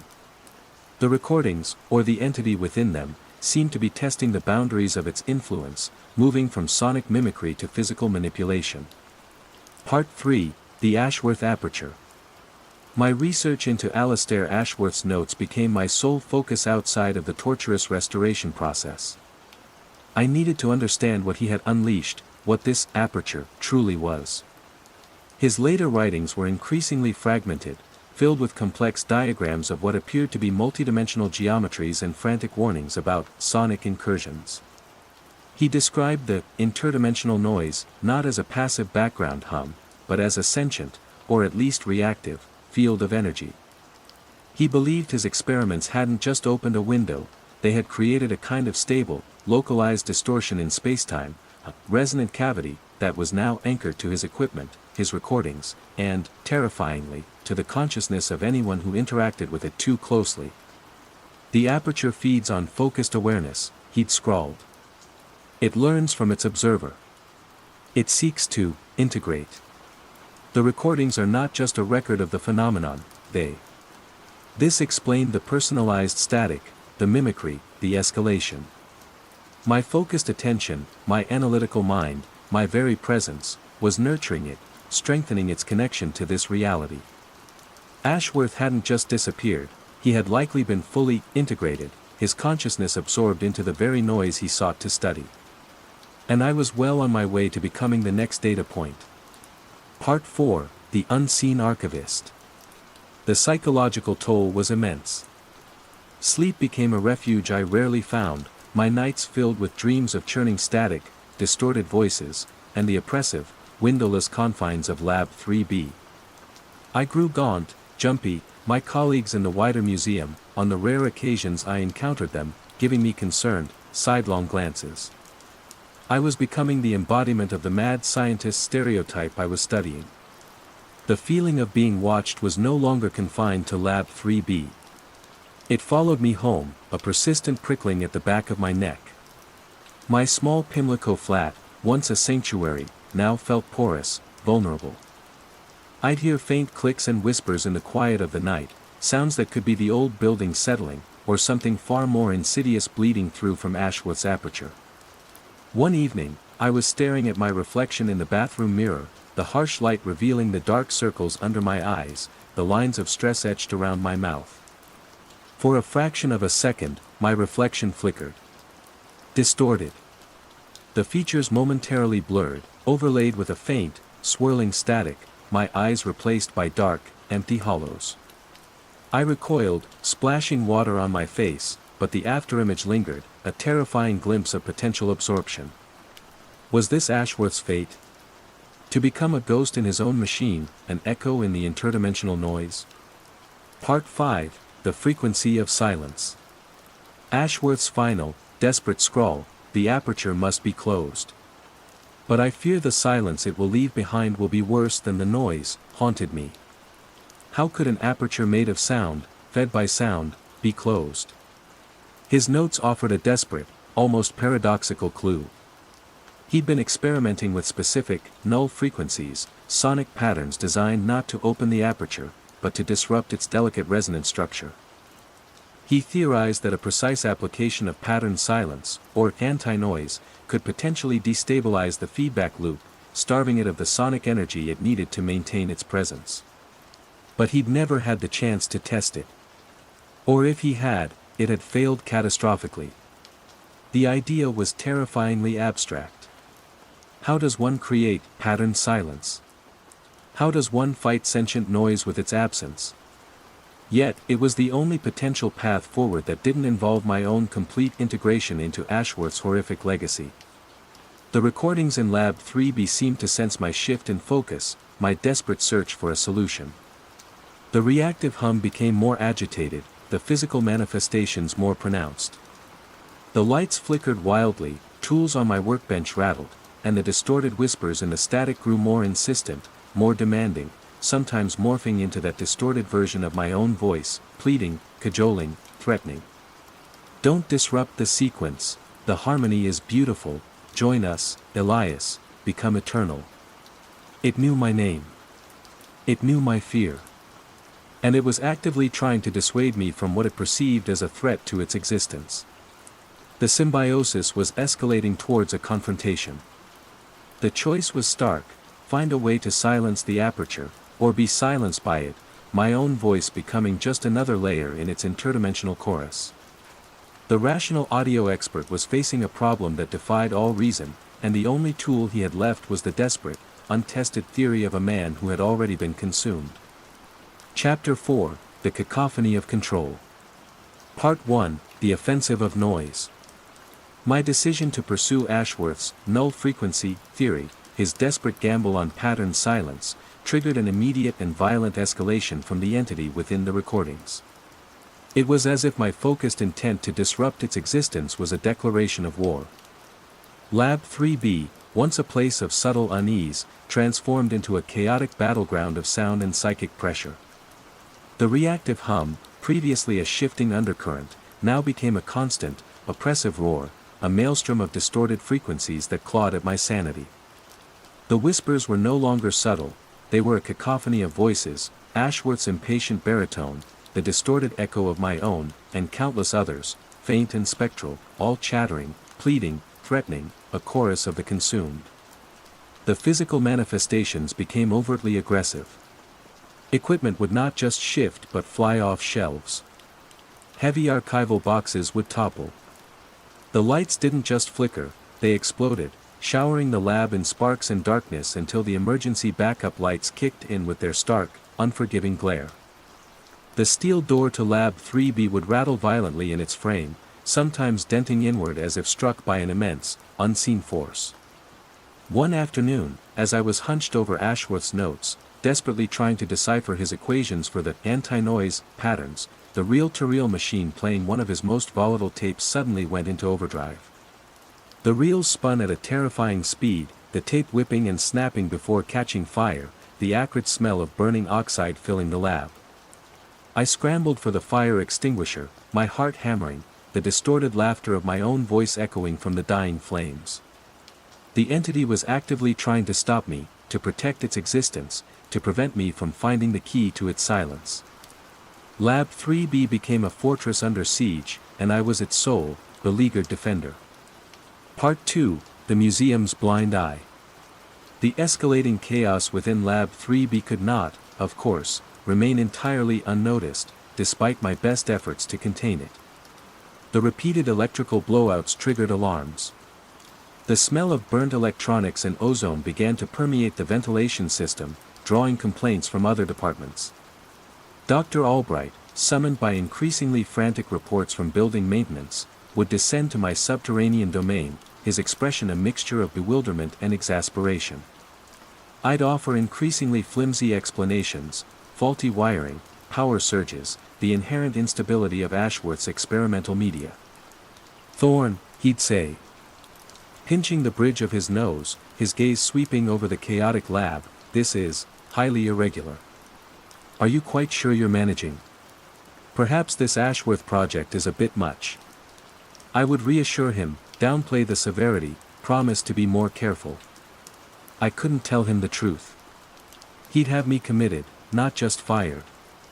The museum, it seemed, was content to remain willfully blind, as long as the damage was contained to my isolated lab and the project showed some semblance of progress, however slow.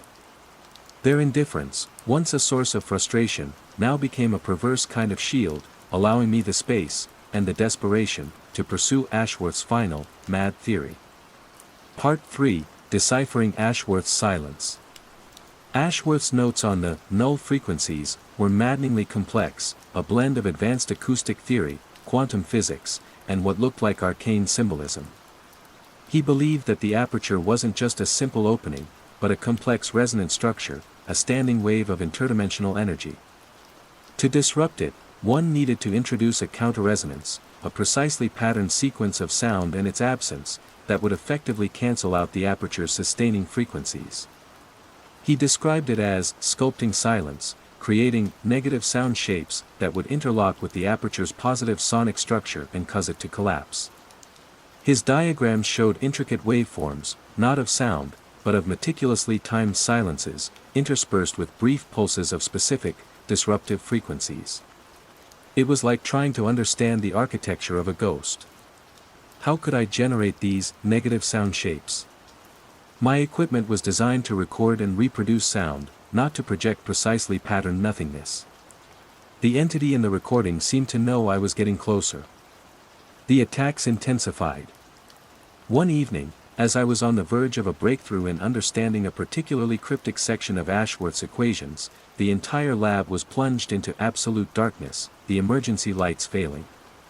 Simultaneously, an ear-splitting shriek, a sound that felt like it was tearing at the fabric of reality, erupted from all around me, a sonic assault designed to break my concentration, to drive me from the lab. I huddled under my workbench, hands clamped over my ears, until the assault subsided, leaving me shaken but more determined than ever. Part 4, The Ghost in the Machine Language. The key, I realized, lay not in analog manipulation, but in digital precision. Ashworth, working in the 1950s, had lacked the tools. I, however, had access to sophisticated digital audio workstations capable of generating and manipulating sound with near-infinite precision. If I could translate Ashworth's sculpted silence into a digital sequence, a precise pattern of on-off signals and carefully calibrated disruptive frequencies, I might be able to create the anti-noise he envisioned. It would require programming, a deep understanding of both Ashworth's theories and the digital language of sound. The entity fought me every step of the way. As I attempted to write the code, my computer would crash, files would corrupt, the screen would fill with swirling static or distorted images of Ashworth's tormented face, or worse, my own.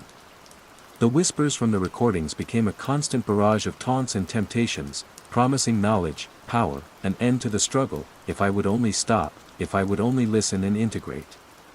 Why resist, Elias? The sound is eternal. Silence is oblivion. Join the symphony. But Ashworth's final, desperate warning echoed louder. I fear the silence it will leave behind will be worse than the noise. What did he mean? Was there a danger in succeeding, a consequence even more terrifying than the aperture itself? The thought was a chilling one, but the alternative, absorption, oblivion within the noise, was unthinkable. Part 5, The Conductor of Anti-Noise. After weeks of relentless effort, battling both the entity and the limits of my own understanding, I finally had it, a digital audio file, a meticulously crafted sequence based on Ashworth's most promising null-frequency diagrams. It wasn't a recording of sound, but a blueprint for its antithesis, a precisely timed onslaught of patterned silence and disruptive pulses, designed to resonate with and then shatter the aperture's delicate structure. The challenge now was how to deploy it. Playing it through standard speakers might not be enough. Ashworth had written of needing to saturate the resonant cavity.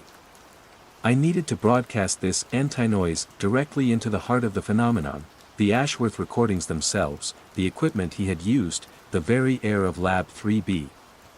I jury-rigged a system, connecting my laptop directly to Ashworth's own strange array of amplifiers and sonic emitters, which I'd painstakingly repaired.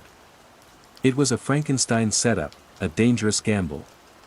If I overloaded the system, if Ashworth's aged equipment couldn't handle the digital signal, it could explode, taking me with it. As I made the final connections, Lab 3B erupted into a final, furious frenzy. The light strobed violently, the temperature plummeted, objects flew through the air, and the cacophony of voices from the recordings reached a deafening crescendo, a desperate, multi-layered scream of rage and fear. The distorted echo of my own voice was the loudest, begging me, commanding me, to stop. My hands shook, but my resolve was firm. This was it. The culmination of Ashworth's research, my own desperate struggle. I, Elias Thorne, the rational audio expert, was about to conduct an orchestra of silence, to unleash a weapon made of nothingness against an enemy made of noise. I took a deep breath, the metallic scent of ozone and fear thick in the air. My finger hovered over the play button on my laptop. The fate of Alastair Ashworth, and quite possibly my own, rested on the terrifying, unknown consequences of the silence I was about to unleash. Chapter 5, The Cacophony and the Void. Part 1, The Conductor's Baton Falls. The cacophony in Lab 3B was a physical assault. The air vibrated with the shrieking protest of the entity, the walls themselves seeming to groan under the sonic pressure. My own distorted voice, amplified and multiplied, screamed at me from every direction, a chorus of my deepest fears and desperate warnings.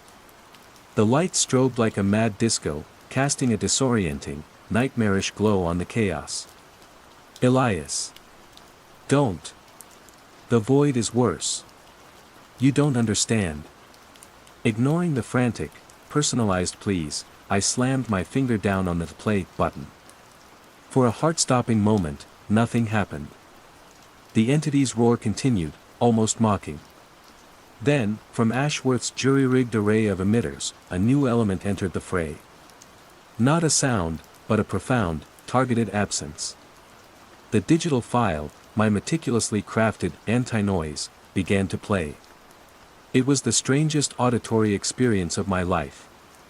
Brief, sharp pulses of specific, dissonant frequencies ripped through the lab, followed by precisely timed pockets of absolute, unnerving silence.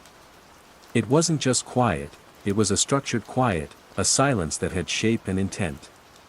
These negative sound shapes felt like they were carving holes in the existing cacophony, creating vacuums into which the entity's noise was being violently sucked. The effect on the entity was immediate and devastating. The shrieking chorus faltered, fracturing into discordant yelps of pain and confusion. The reactive hum, which had been a solid wall of oppressive sound, began to stutter and break apart, like an engine seizing.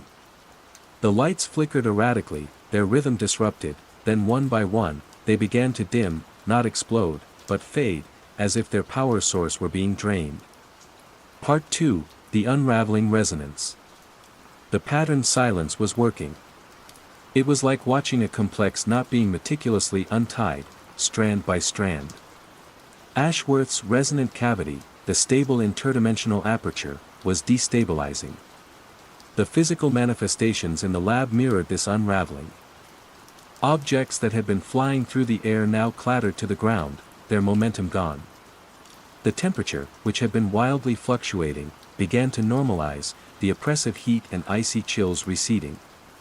The metallic scent of ozone and burnt wiring started to dissipate, replaced by the mundane smell of dust and old electronics. The distorted voices, including the terrifying echo of my own, grew weaker, their pleas turning into fragmented whimpers, then into faint, static-laden sighs. It was as if the consciousnesses trapped within the noise were being released. Or perhaps, simply ceasing to be amplified. The sequence, failing, silence, so cold, Ashworth's faint, reedy voice whispered from one of his old emitters, then faded into nothingness. The central reel-to-reel machine, the one that had caught fire, the one that seemed to be the heart of the Ashworth collection's active malevolence, began to shudder violently. Its remaining tape spooled out in a tangled mess, then the motors whined, sparked, and died with a final, pathetic groan. The anti-noise sequence continued its relentless, silent assault. The pockets of structured silence grew longer, the disruptive pulses more infrequent, as if the program were adapting to the diminishing resistance. I stood frozen, watching, listening to the undoing of Ashworth's terrible creation, a strange mixture of terror and triumph warring within me. Part 3, The Eye of the Storm. Then, as the anti-noise program reached its crescendo, a long, sustained period of absolute, structured silence, punctuated by a final, sharp pulse designed to sever the last threads of the resonant field, something new happened. The chaotic noise didn't just stop. It was replaced by a different kind of silence. A silence so profound, so absolute, it was unlike anything I had ever experienced. It was heavier than any sound, a palpable presence that pressed in on me from all sides, sucking the very air from my lungs. The emergency backup lights, which had been flickering, now went out completely, plunging Lab 3B into an impenetrable, viscous darkness. My ears roared in the sudden vacuum. My senses screamed for input, any input. This wasn't the peaceful quiet of a soundproofed room. This was an active, aggressive void. Ashworth's final warning slammed into my mind with the force of a physical blow. I fear the silence it will leave behind will be worse than the noise. This was it. This was the consequence. The aperture hadn't just closed, it had inverted, creating a localized pocket of nothingness. An absence so complete it felt like a tear in the fabric of reality itself. Part 4, The Voice from the Void. I fumbled for my flashlight, my hands shaking so violently I could barely grip it. Its beam cut a weak, pathetic swathe through the oppressive darkness, illuminating nothing but the familiar, now eerily still, confines of Lab 3B. The equipment was silent, inert.